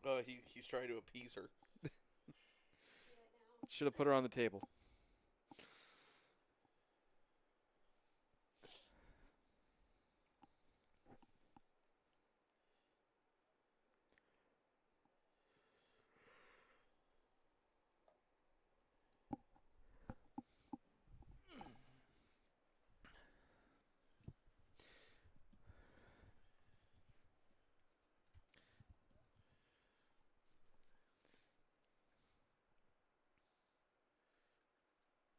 Looking for 4 ups here. I believe Looks- this is the wound roll on the attack. Yeah, it looks like Joe's rolling a fair amount on it.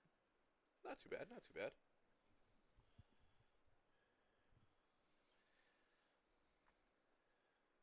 $13. 13. Matt's looking for 2s. Yep, Kurnoth are a base 3-up save. Got that all up defense. Mm-hmm.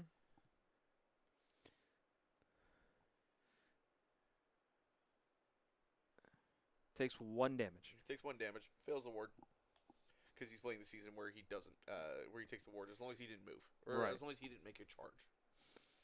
And since it's a new round, they didn't make a charge. Yep, exactly.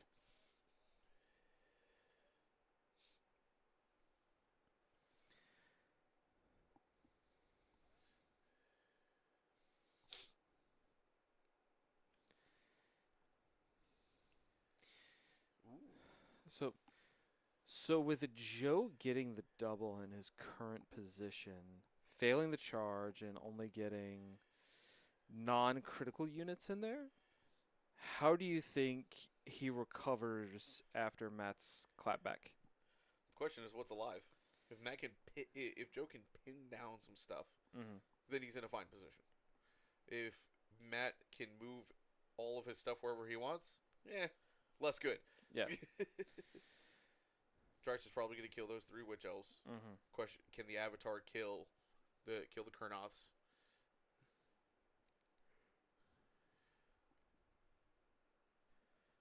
Because what Joe does not want is for Matt to just basically free range charge the Blood Snakes. Yeah. Because that's his like last big hammer. I see 3 6s. And Joe preemptively rolling the mortal wounds save. Yep. Just to see if Matt needs to keep rolling. Yeah, because Matt rolled 3 6s. Draxa deals mortal wounds on the shooting and in the And they're gone. yeah, and in combat. 3 witch elves likely to die in pretty much any scenario against Draxa, but.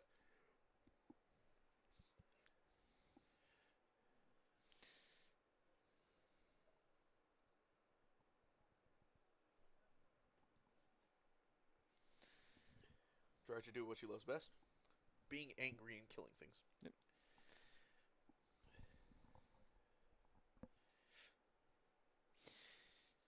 You know, in this situation, if I was Joe, I maybe would have passed the priority to Matt. Let Matt have the double. And then maybe just fight from there. Because if Joe's having to move forward like this, Matt pushes in, kills some more models. He's going to pull ahead a lot more. But then Joe's past his heroic action, and he only got the 3 horsemen there. He just lost that unit. He's not getting that unit back till round 3. And depending on what else he loses here, he may have the choice of, do I bring this unit back or do I bring another unit back? I think the worry is that if Joe didn't take the priority, he was just going to lose everything before he gets a turn. That's fair. Because those... Yeah. They're not even really rolling the dice for the combat up at the top. Mm-hmm. 6 Kurnoth sides killed 10 witch elves. Oh, yeah, absolutely. Matt doesn't roll... How many ones would that be? Would that need to be? Yeah, a lot. Considering he only needs 5 attacks to make it through to kill the unit. Because again, Ren 3 beats a 5-up save. Yes. Even on all-out defense. Mm-hmm. So, Joe has effectively lost the top half of the map.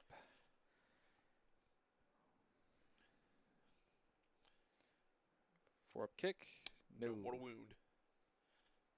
Avatar did kill another Kurnoth and do 2 to the last one. So, still pretty good.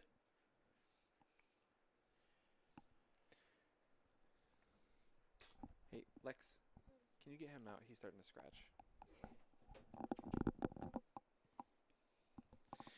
Ooh, does Matt get a VP for killing on Joe's turn? I believe so. I think the battle plan just cares that he killed the unit. Not when he killed the unit, which is usually the case. Usually the case for these kind of rules. Like it's just if you kill it or kill the wizard, as we see in like Path to Victory, whatever it is in the current GHP. They're asking that question that we just asked. We'll find out. Designer Jeff arbiting the rules. So Matt gains 2 VP, putting him at 9, and Joe's gonna get 3. So I think it's gonna play out just like we thought. Yeah. The VP for killing each unit is a little strong. Yes. Grot. Matt's now at 9. Joe's at 6.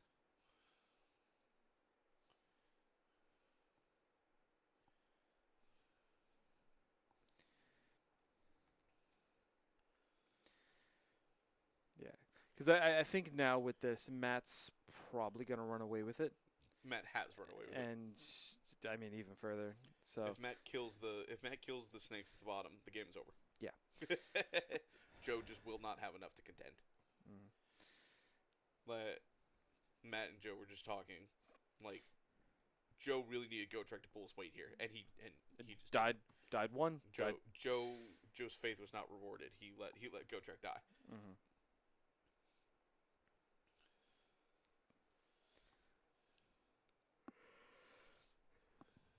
Heroic leadership gets it. Gets that Command point.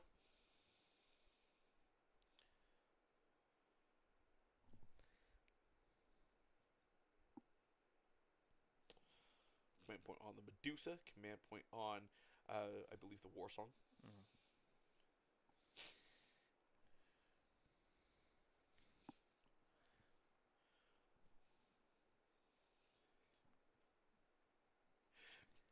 There's the 6 month there's the 6 month hiatus. Making the choices. Matt trying to figure out battle tactic and spells.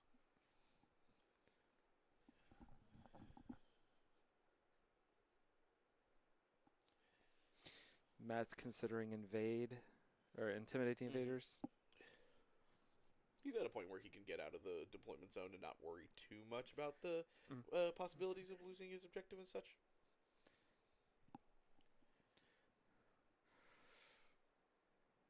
Mad Mullings Into the options. maelstrom. Oh, okay. Led into is the what Maelstrom. he's So using. he's got a charge with a hero and a battle line unit, and one of them, at least one of them, has to be stuck in combat when the turn ends. when the turn ends. With how made of paper that Joe's army is, he might just accidentally kill the unit. So what Matt's going to want to do in this case is one of those units charges 2 units, and then he just puts all of his attacks, if he can, into one unit. Way overkills that unit, but doesn't do anything to the other. Which he has a prime target with the 2 units at the bottom. Yep, you can see he's got the Doomfire Warlocks and the Blood Rack, and the Blood Sisters. If he also makes it across at the top here, they've got the Witch Elves and the Avatar. Yeah. We're looking for. All right, so that spell is canceled out. Joe rolling a 16 to stop.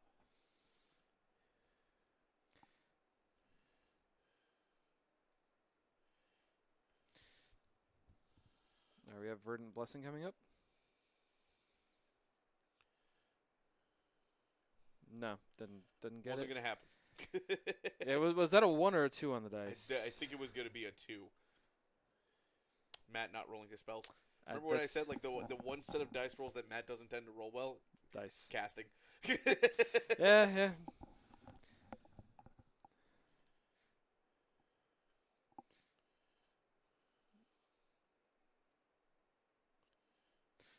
He's not using his primal dice to go for the unbind there. Just saving the 1 primal dice he's got.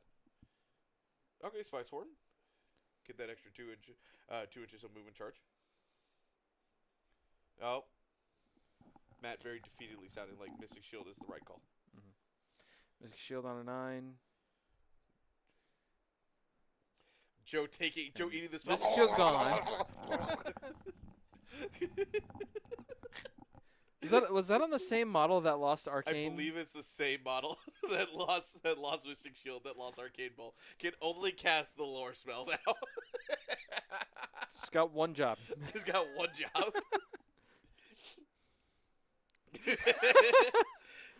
This command trait is very Joe.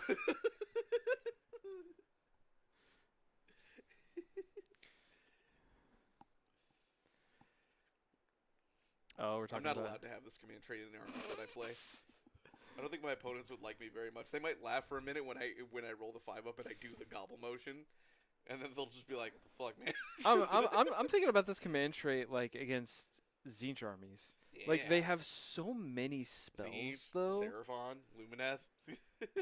Just roll them 5-ups, man. Just 1/3.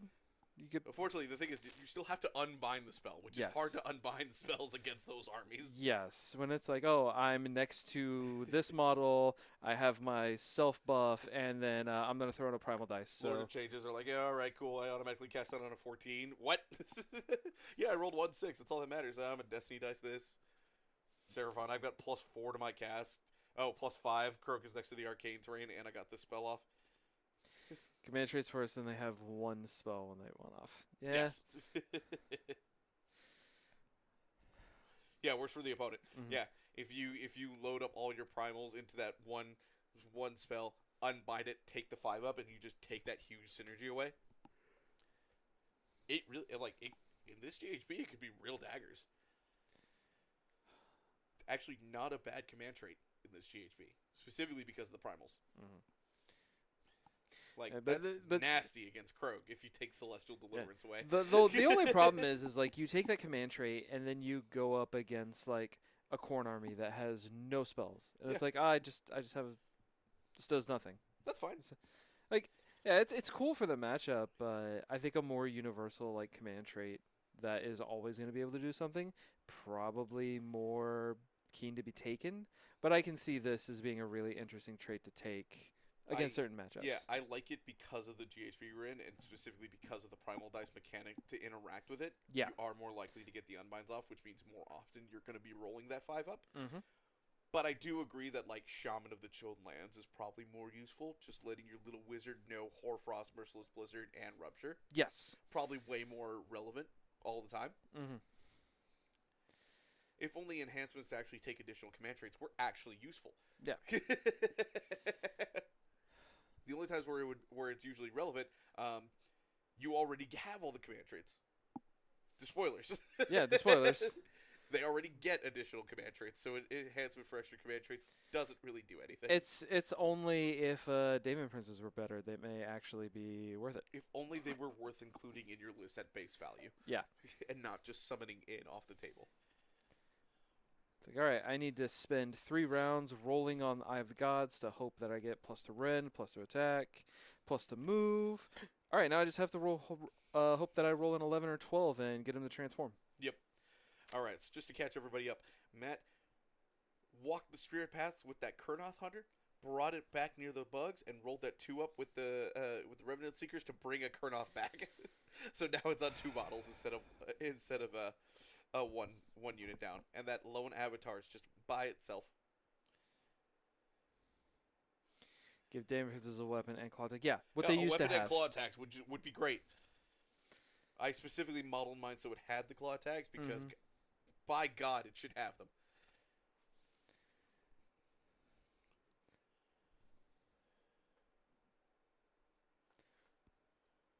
Ooh, can we get dice cam? I think Drycha just... Oh, yeah. 11 saves, 3 mortals into them blood snakes.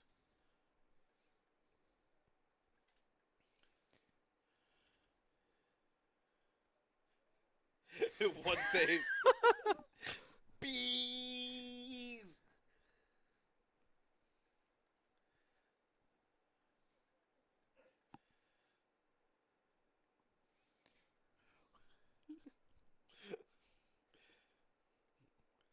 Joe chanting in our ears, math is for nerds. Yeah, just roll bad, nerd.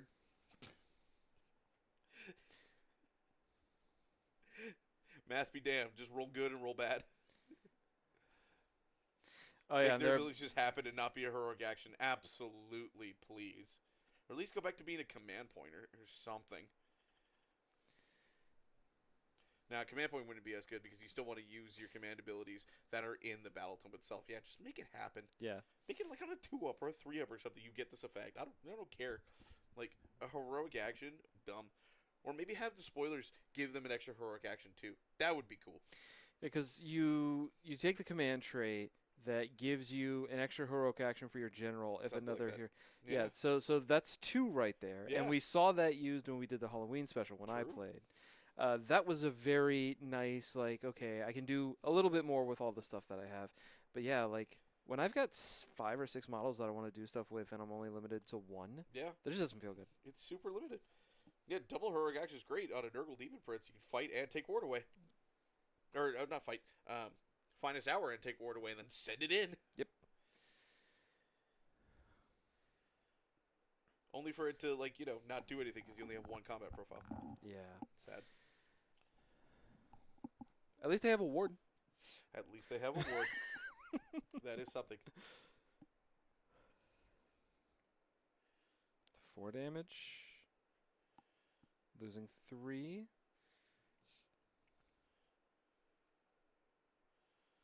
Bo's just shooting a bunch of stuff.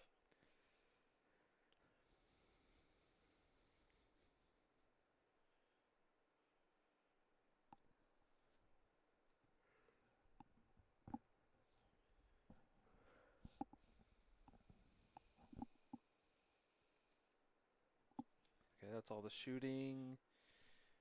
Go to charge. Gotta make his charges. That's a 7-inch charge. Yep, looks like that. Okay, cool. Battle line unit in. Trigger number 1.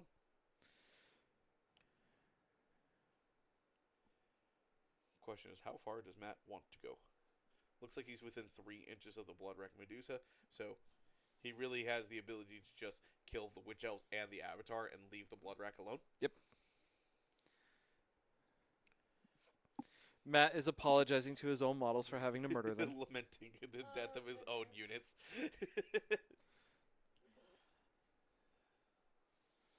That's a 8-inch charge.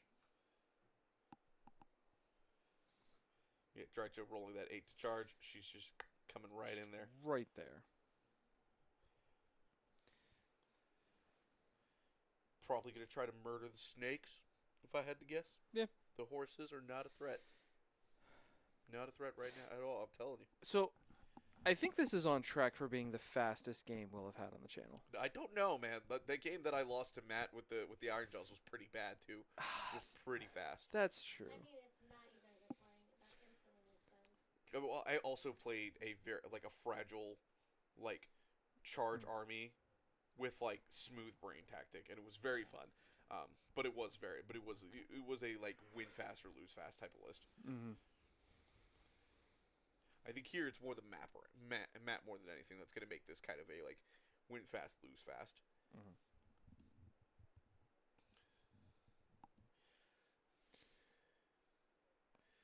Mm-hmm.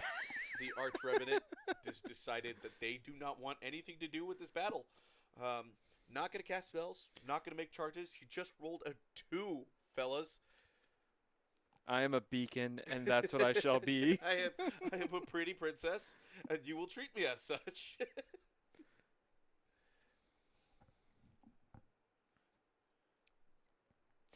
Ooh.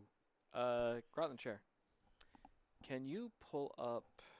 Actually, 1 second, because we're not on the screen.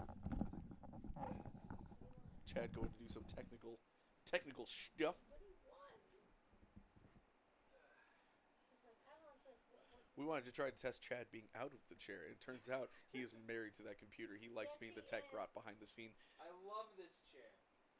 He's more married to this chair than he is to me. To be fair, he has done a lot of the teching behind the scene, and he's done a great job at it. I can't blame him. If I was in his position, I probably would be doing the same thing.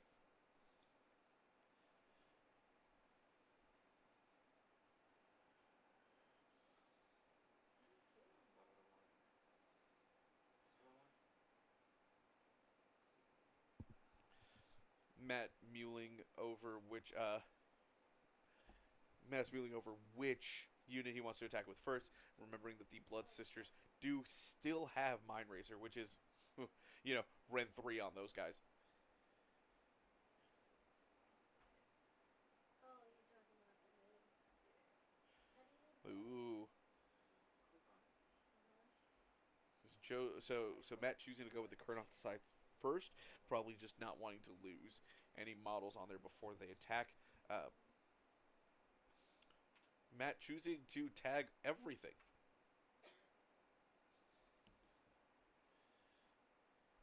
We'll see. Maybe Matt is going to go for the gung-ho play and just murder Joe's entire army. And if he drops a battle tactic, oh well. He got a bunch of free points anyway. The battle tactic does not matter that much. Wait, hold on. I'm getting a note here that Matt is abandoning his age-old advice that he tells the rest of us and is splitting his attacks. What? Matt is splitting attacks here, guys. This is a momentous moment. For those of you that have been playing with us for a while, even off stream, you know that Matt's advice is don't split attacks. When you split attacks, you're going to fail your attacks. He's doing it. He's doing it right here. Do you think he's splitting attacks to make sure that he can actually get his... He's going Battle on the tactic? age-old philosophy that Kurnoth slap really good, and one Kurnoth probably takes out each of one or two of those units. Yeah, I can see it. Wounding on 2s. Stand and fire DPS higher. Matt's new strat. That also a good strat. Just roll good. Age age-old strategy to winning Sigmar. Hey, step 1, roll You're 6s. right. What do I say the plan always is? Step 1, roll 6s. Step 2, kill the heroes. And step 3, stand on the circles. He did all Step 3 2. of those. He did all 3 of Did all those 3 in of those. one action against Gotrek. This is also true.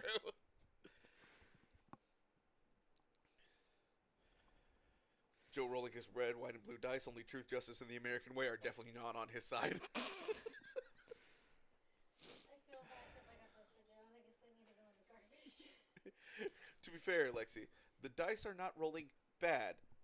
Matt's just rolling pretty good. No, they just need a couple years of screwing up, Nice seasoning, yeah. and then eventually. That's not how the other dice I bought are. Oh, thank you for Lo-Fi Vibes for finding something that I missed and setting this up. Oh, is it the old list? Yeah, those are the lists from last time. Well, So oopsies. I got everything else sorted except for that. Is that something you can fix like right now, if you were given the opportunity? No. Oh, okay, well, oops. We'll make sure that when we upload the VOD to YouTube, that the lists are correct. Yes. That we give you the right pace bids. Yeah. If you would like a breakdown of the list, please post in the chat. I will happily break down the list very quickly for you. It comes down to basically a bunch of Kurnoth Hunters versus a bunch of Witch Elves and some other seasoned stuff. And a Gotrek that didn't last very long. Gotrek may as well not even have been on the No, list. Joe played down. Joe played down like 1,500 points essentially.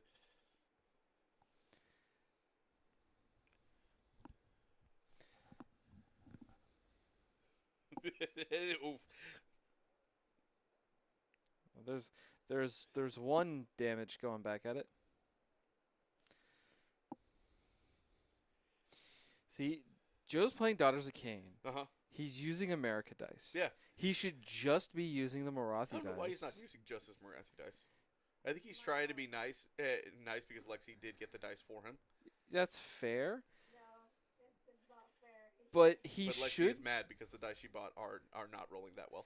Well, I can actually tell her that the dice she got me for MCP Uh-huh. actually roll amazing. Hey, look at that. So I've had some fun rolls with that game. And my dice that I got for the Stormcast ones I got also rolled really well. Joe should save his America dice Hey, for look at when that. he's playing dwarves or Stormcast. Fair. We have Stormcast. To be fair, Joe's rolling well on offense, just not defense. He can roll hits and wounds, but he can't roll saves. Yeah, and he really needs to be making those saves right now, or Your else. saves are usually generally good to make to keep your army on the field and to not give up VP. I don't think Joe realized that, and that's why he's rolling bad. So okay, what are we looking at now? For bonus VP, Matt's currently getting 2 with the way the rules are written. Because he killed the unit in between the scythes and then the one right over to the left of them. And we're probably about to see the snakes die. For Xmas, Oh, I'm heck getting this yeah. Sylvaneth battle box. Ooh. Sylvaneth Battle Box is very cool. So congrats, Lo-Fi. Angry trees are very fun. The models are pretty cool. Pretty cool to paint up as well. I can't wait to paint mine. It's one of those armies where there's not like a ton of detail, but they're built and in such a way where you can like add so much to them for your own personality. I've seen so many gorgeous Sylvaneth armies, and they're a really fun army to play. And the cool thing I think about Sylvaneth is like you don't have to just make brown bark trees. You can make like gray ash trees. You can make like a deep red wood. Yep. You have so much customization just in the way that you paint them. Yep. You can get a really unique looking army, no matter who paints it. And you can put and the way that the model is built with like all the spindly bits at the end leaves a lot of space to be able to add like any kind of leaf style material you want. You can do any color like regular leaves you want. You can add regular things. Like I mentioned near the beginning of the stream, there's a friend out in San Antonio, Andrew, who's making Lorax a Susical style army, and it's fantastic. So he's got like the palms on his trees and stuff. It looks great. That's great. It's very whimsical.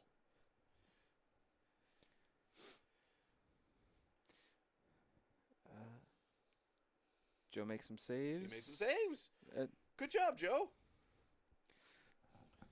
I'm so proud of you. Two fires going in. He's starting to play the game right. He's starting to play the game right. He's rolling well. He's sticking to the plan now. All right, do you want to interview Joe or do you want me to interview Joe? Oh, let me interview Joe. This could be fun.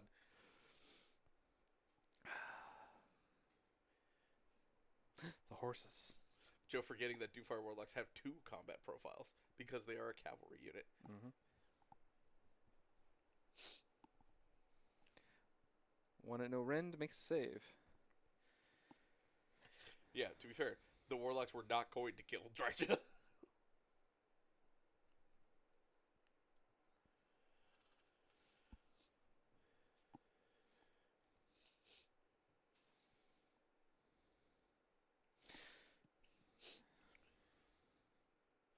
Joe took that mortal wound for piling into the trees because the roots are just sticking through the ground and making it hard to walk near them. Stepping on those spiked burrs that are hiding in the grass. Pretty much. Joe, I don't know if you know this, but if you roll 1s, you don't hit things. 3 1s are not going to do the job.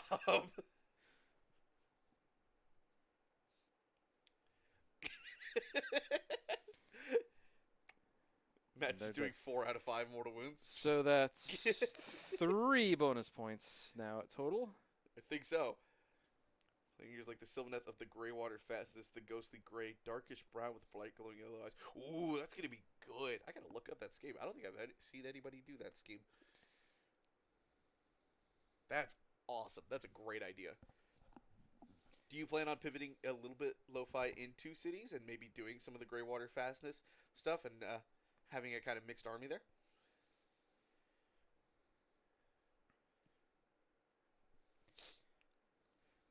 Because some cities models painted with the Greywater Fastness, like armor colors mixed with the trees that are in that area, would look really good on the table.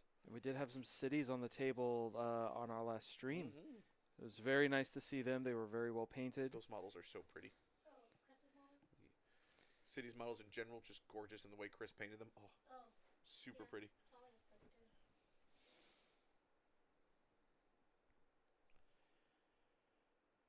Greywater, fastest. Oh. 1, March, 2, March, 3, 4, 5, 6. I'm just going to wait till Matt tells me in my ear how many points he scored. I'm gonna guess 9. 9. Oh, that sounds pretty. The Greywater fastest. I like how you said gray. Mine are gonna be Japanese. Because he controls his home objective. Which is 2. Or there's a, oh. And there's the handshake. They are just calling it I think there. Matt got the double, and that was going to be the end. That is like one of the fastest. Yep. Yeah, so Matt got 2 points for control of the middle, 1 for One for- still controlling his home, and I think he said he got 7 VP from killing units. Would have been a nice 10-point turn to go up 19 to 6. I was going to do cities, even bought the big box, but ended up selling it because I suck at painting human skin. Yeah, To be I fair, can understand that. yeah, it's Human not skin. easy to paint human skin. Part of the reason why I paint lizards. It doesn't matter what their skin looks like. So Also found them kind of boring. That's fair. That's fair. It is just a bunch of humans doing a bunch of human things. The models are very gorgeous, but it's not for everybody. It's not for me, at least. that's why I tend to enjoy models that have like full bulky armor. Oh, I yeah. generally don't have to worry about human skin tones, and so I can just go Take in. some Stormcast Eternals and just make sure you do the helmeted Yes. faces. That way you So never it's- have to paint skin. That's what I did with most of my Slaves to Darkness models. I was like, okay, no faces. I also do I that, yeah. don't want to worry about I faces. avoid the faces as much as I possibly can. Armor's Alright. easy. I paint it the same way as I paint all the rest of the armor. That's why I got rid of Deepkin. I didn't want to get them either. Oh man, yeah. Lexi mentioning how that's why she got rid of Deepkin. Deepkin just lots of skin. Oh, they're just yeah. like, they're sea elves, so they a lot of exposed skin because they're just in the water. Mm-hmm. Can we cut it to casters? Just straight cast. Yeah, unless you Yeah. want us to watch like a dead board that's going on. So yeah, let's go get the players and we can talk to them. Who do Let's we get want? Joe first. Yeah, let's get Joe Let's first. get Joe first. Lost Joe. I do. Eli's gonna take Joe. 2K gets army and a 1K Cruel Boys army, and lucky you just gotta paint him green. Yeah, exactly. Oh yeah. Put that green on there, put that shade. Doesn't matter if they come out pristine or just a little ugly because it fits. Honestly, I would love to see them painted like World of Warcraft Burning Crusade orcs. Oh, that'd be cool. With the browns and Yeah. the reds. Those could probably look really good. But yeah, they're orcs. Paint them green. Honestly, orcs take any color like really well. I've seen blue orcs, red orcs, gray orcs, Yep. green orcs of multiple shades. Like they just look good. Oh, what are we showing off right now? We're gonna show off the model that did jack shit. Joe painted him really well. Joe painted him well, So, but unfortunately, he did not roll well for him. This so is the boy. that is a 30-minute slap chop method. If Yeah. Joe's Right, information is still correct. Yeah. Bright pink orcs. Cool. So, basically, he performed proportional to the amount of time Joe spent painting him. Yes, I love it. Rip Gotrek. Rip the Oh, boy. maybe if Joe spent more time putting in highlights and details, maybe he would have performed better. I hope Joe can hear us. They're having a very, very nice conversation about how the game went, how they're talking about the armies. Yeah. Meanwhile, I am continuing mine and Jeff's combined crusade of just ribbing Joe as much as possible. So while I'm happy Joe Lexi lost, is also part of that. while I'm happy Joe lost, I wish it was closer. It was a very close game. Okay. I rolled below average. Okay. Okay, so let's get Joe on the mic. Hold on, 1 second.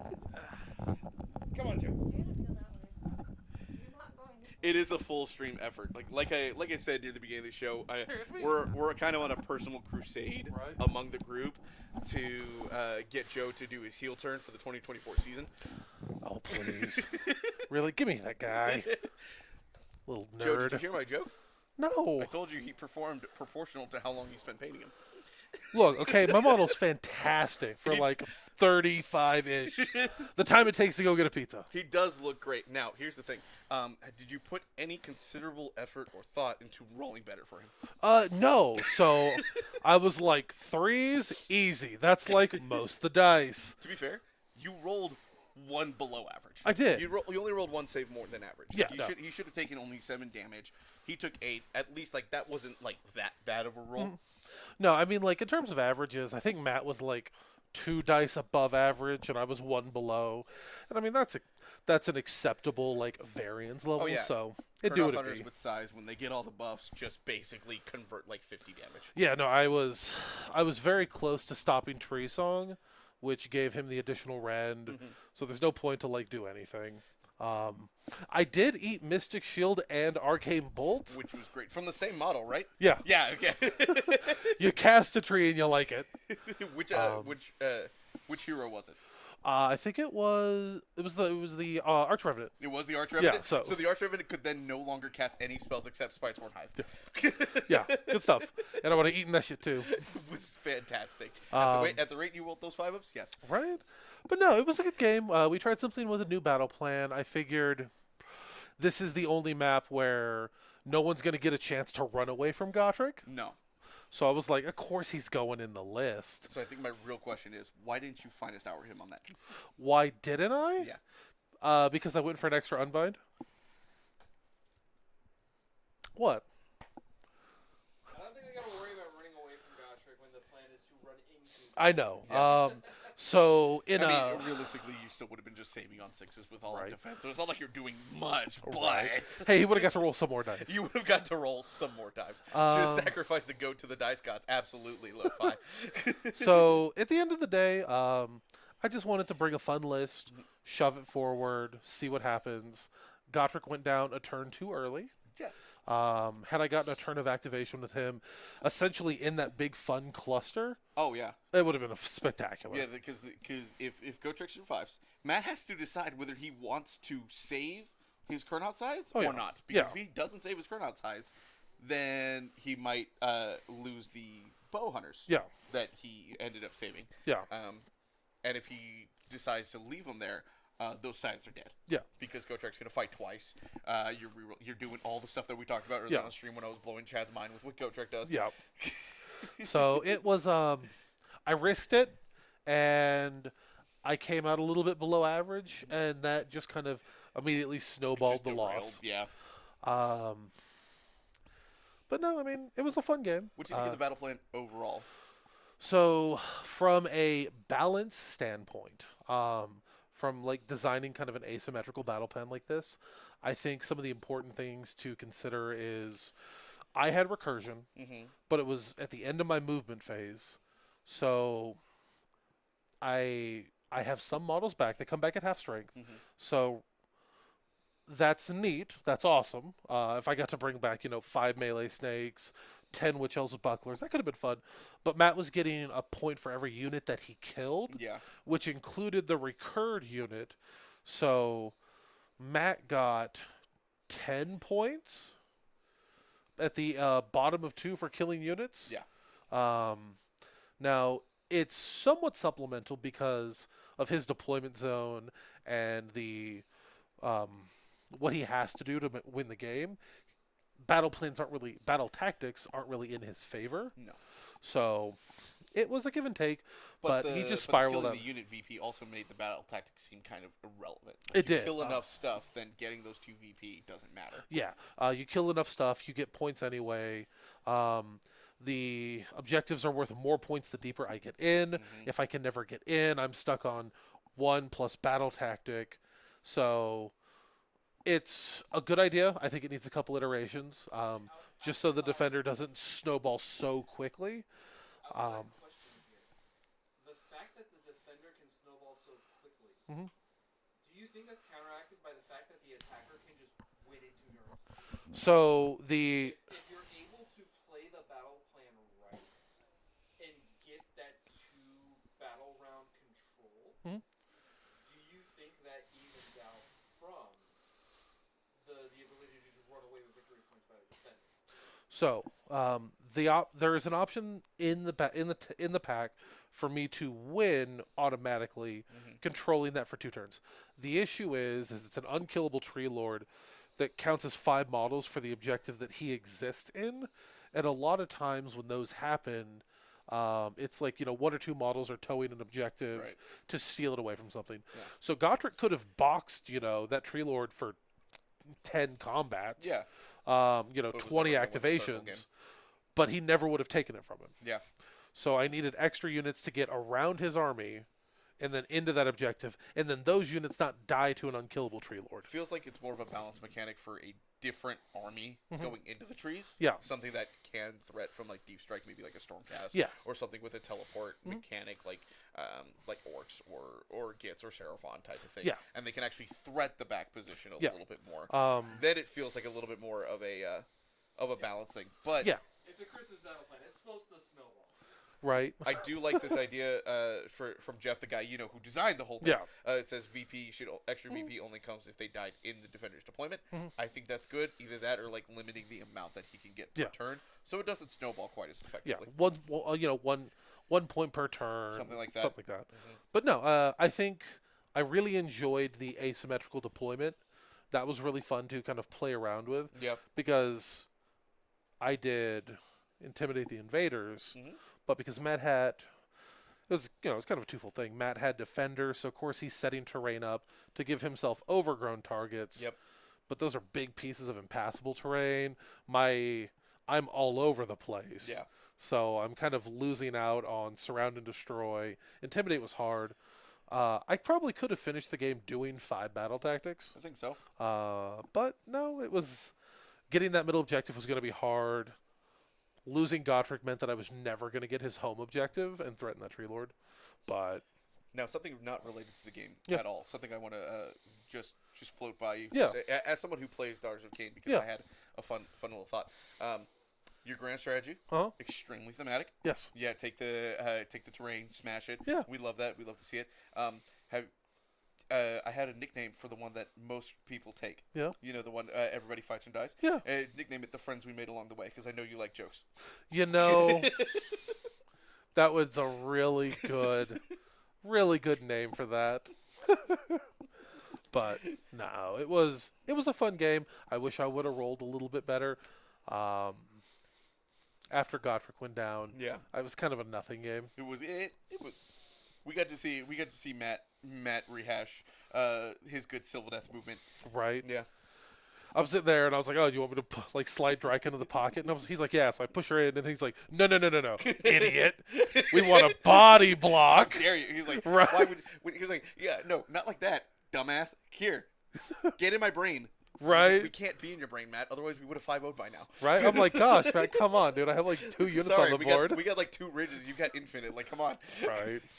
Any final thoughts before we go ahead and switch over to Chad and Matt over here? No. Let those two talk it out. Let's go. Thanks for coming on. Yeah. Thanks for Thanks for running coming the and Daughters. thanks for hosting me Of course. At your house. at my house. All right, I'm gonna go get Matt. Whoa. Meanwhile, I'm going to sit here until the two of them come in and take these mics from me in my wonderfully festive hat and my mathematical shirt. Though it does have on there what I would very much like to eat right now, which is some pie. I could go for a good pumpkin pie right now. I know it's Christmas and not Thanksgiving, but pumpkin pie's a holiday pie. All right, It's we got Matt delicious. coming. Matt's coming. Yep, there Fantastic. he is. And with that, I will see you guys later. There you go. All right, back in my rightful place. So I believe we can attribute your win to your amazing Metallica shirt tonight. But what'd you think of tonight's game? So I'm always interested to see asymmetric battle plans or games in general. I like what was it called? Root by Letter Games. A lot of fun to play.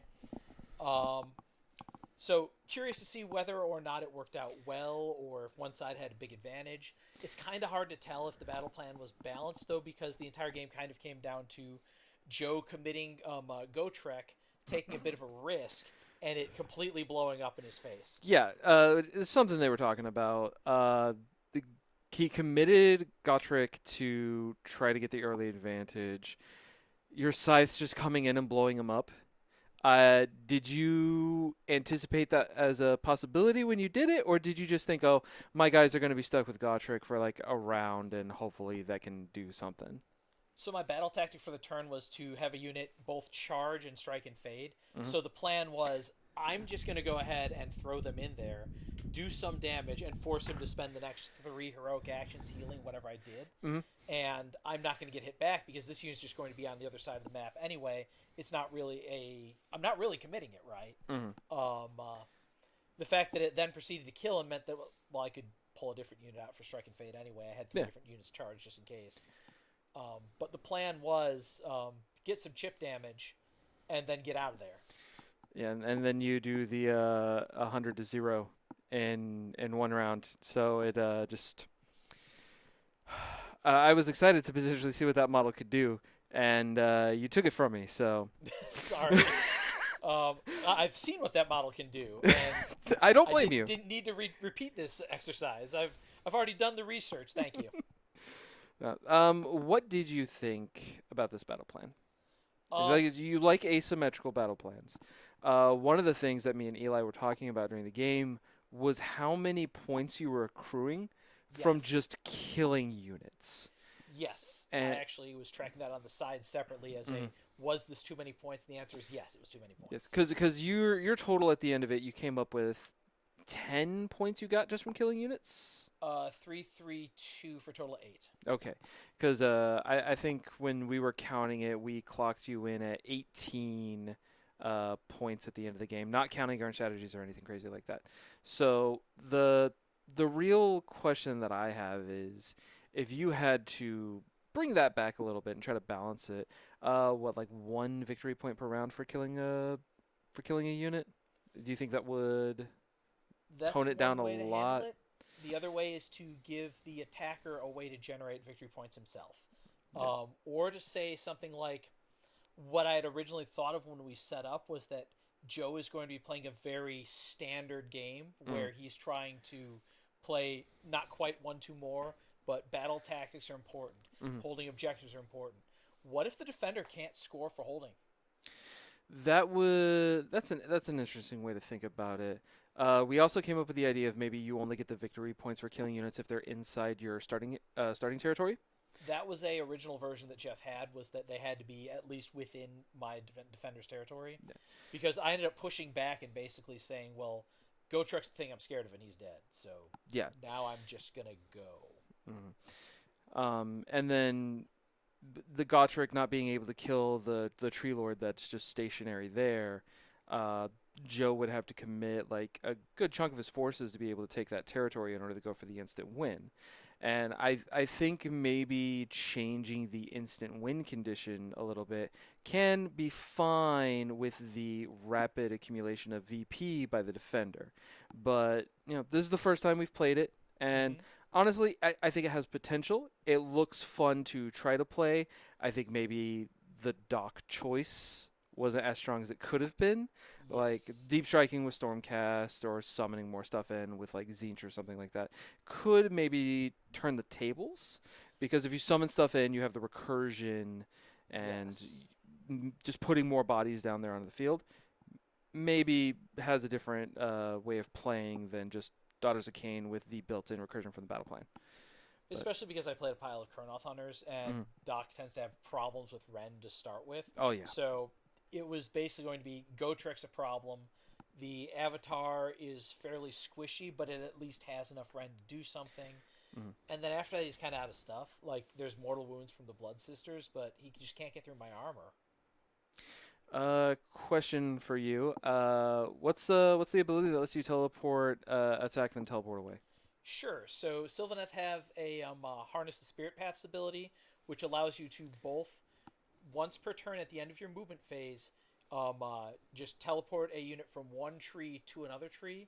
And then they have a second rule underneath that called Strike and Fade, which allows you to immediately after you have finished an attack, immediately teleport that unit right then and there in the middle of the combat phase, right after your attack, before they get to hit you back. Strike and Fade still requires me to be wholly within 9 of a wildwood or overgrown piece of terrain to start, and finish wholly within 9 when I finish. But it does mean that I get to try kind of treat my combat phase as a almost a shooting attack, where there's no real reprisal for it. It gives Sylvaneth a very guerrilla fighting style, where you hit and run and get out of there before anyone can see what happened. Yeah, Lo-Fi's getting into Sylvaneth. That's why they're asking. Right on. So, looking forward to see if maybe watching this game and seeing what Sylvaneth can do kind of lifts the spirits and gets you a little bit more excited for playing it. I haven't gotten to play with the new Belthanos model, so I'm real curious to see what he can do.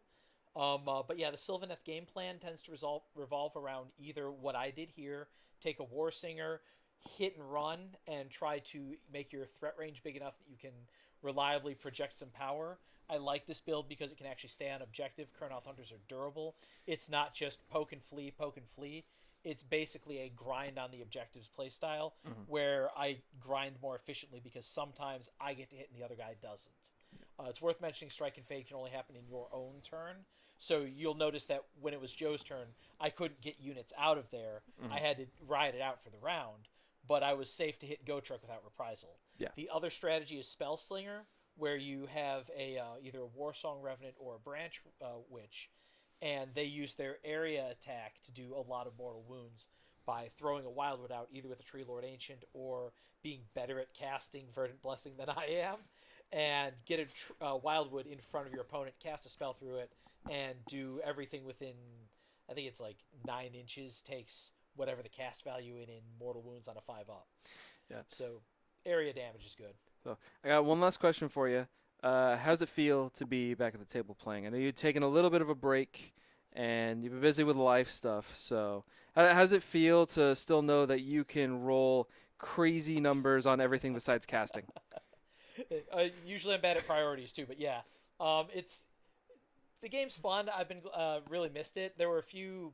Well, there's a lot of reasons. There were a few problem armies that I kind of said I'll wait till the game levels out a bit, and it's kind of leveled out a little bit.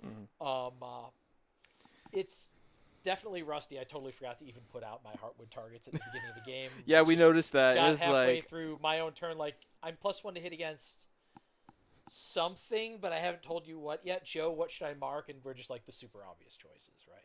We'll let the Cauldron go. Pick the other 3 most expensive units in your army. Whoa, Jasper, buddy, you're on the cord.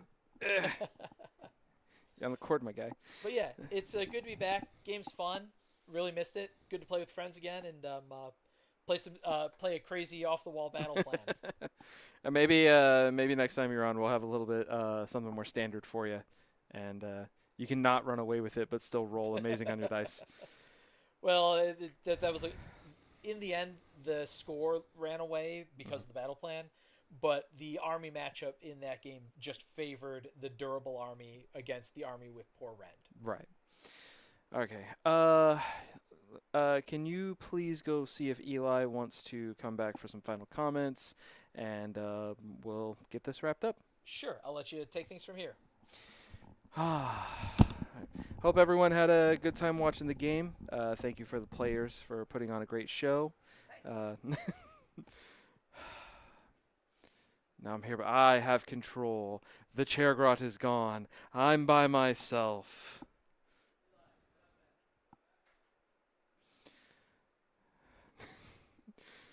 No, but yeah. Obviously, this battle plan, pros, cons. We can get it. We can. This big guy. This is Jasper. He is Joe's cat. See this guy? See? Are you purring? Can you guys hear him purring?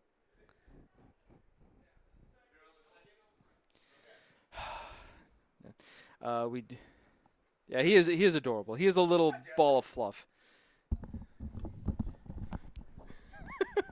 Jasper's my wingman. I'm back, everybody. What's up? Welcome back. Okay. So we do have some more games coming up. We do. Would you like to tell us a little bit more about those? Yes, the next game we have is going to be on January 2nd. We're taking a break for the holidays, so no stream next week, the day after Christmas. The next one will be the day after New Year's, and we're going to be doing some LVO prep because a bunch of us are heading up there at the middle-ish near end of the month. Yeah, so most of us are going. Who's all actually participating? Myself is playing. Mm-hmm. Joe's playing. Jeff's playing. From the stream. All right, so Matt will not be making it over there for now, and then Lexi is tagging along, as are you. Yep. But I don't think either of you are playing an event. No, we are going to see if we can get some good footage, and we can put it up on the channel. So if you're interested, keep an eye out on the YouTube channel around that time. Remember, LVO is going to be the 18th through the 21st, I want to say. Mm-hmm. Something like that. It's going to be that weekend, and they're likely going to be streaming a bunch of the events at the very least. You're going to be able to keep up with the news. Wish us luck. We're going to be having some fun. And So- if you want, tune in on the 2nd. We don't know which one of us is going to be playing yet, but it's going to be LVO prep, which means we're going to be setting up and playing by the LVO pack that's out. And at that point, most of us are going to be playing the list that we expect to be taken to LVO, assuming there's no battle scroll that's going to change anything meaningfully. No, that is the event, Lo-Fi. That's in Vegas. Yep. So it's probably a fun time just to go hang out, see what everyone else is doing with their Hi, lists Jasper. and ideas for being competitive. I know they've got events there for teaching how to paint, teaching how to convert models, and then if AOS isn't your speed, they've got games for 40K. I know MCP is also going to be there. Skirmish game is also going to be there. It's very fun. Yeah. The event you're thinking of, Lo-Fi, is Adepticon, which is also a great event. I had a lot of fun when I went in 2022. Jeez, I can't believe it's already been a year and a half. And I highly recommend if anybody gets the chance to go. LVO is also a just massive event. A little bit less hobby focused than Adepticon is. Adepticon does the Golden Demon stuff. Yep. But it's going to be a blast. It's kind of the end of the calendar year of ITC, so all those big awards are there because it's a frontline gaming event. But it's gonna be really fun. But yeah, we'll be practicing on the 2nd. That'll be our next stream. It's gonna be some combination of Joe, myself, and Jeff on the table playing our games, and whichever one of us is not playing is probably gonna be here in the booth casting. All right, I think that'll wrap it up. Be sure to follow us on X, formerly known as Twitter. We are at DaWeirdCast. At the Weirdcast, you can Find us on YouTube as well, DaWeirdCast. And do we have an Insta? I think we do have an Insta. If we do, it's at the Weirdcast. You'll see the mic symbol. You can follow me if you care to hear my very sporadic thoughts on AOS and or other things at 16ER Ramos. Do you have a Twitter that you would like to plug? I am at SSM Chad. Generally, just repost anytime we're about to go live or any announcements that we make for the channel. Don't really post much there, so. If you like what we're doing and you want to see more of it, please follow us here, especially as well on Twitch, and just drop some comments on our YouTube page. We love to hear. We love to hear from y'all. We're glad that you tuned in. We're very happy that you guys hopefully enjoyed our fun holiday game, and we'll be closer to our match play stuff next time we come around. Yep. And originally, I was going to have the Grot in the Chair tell me which channel we're going to raid.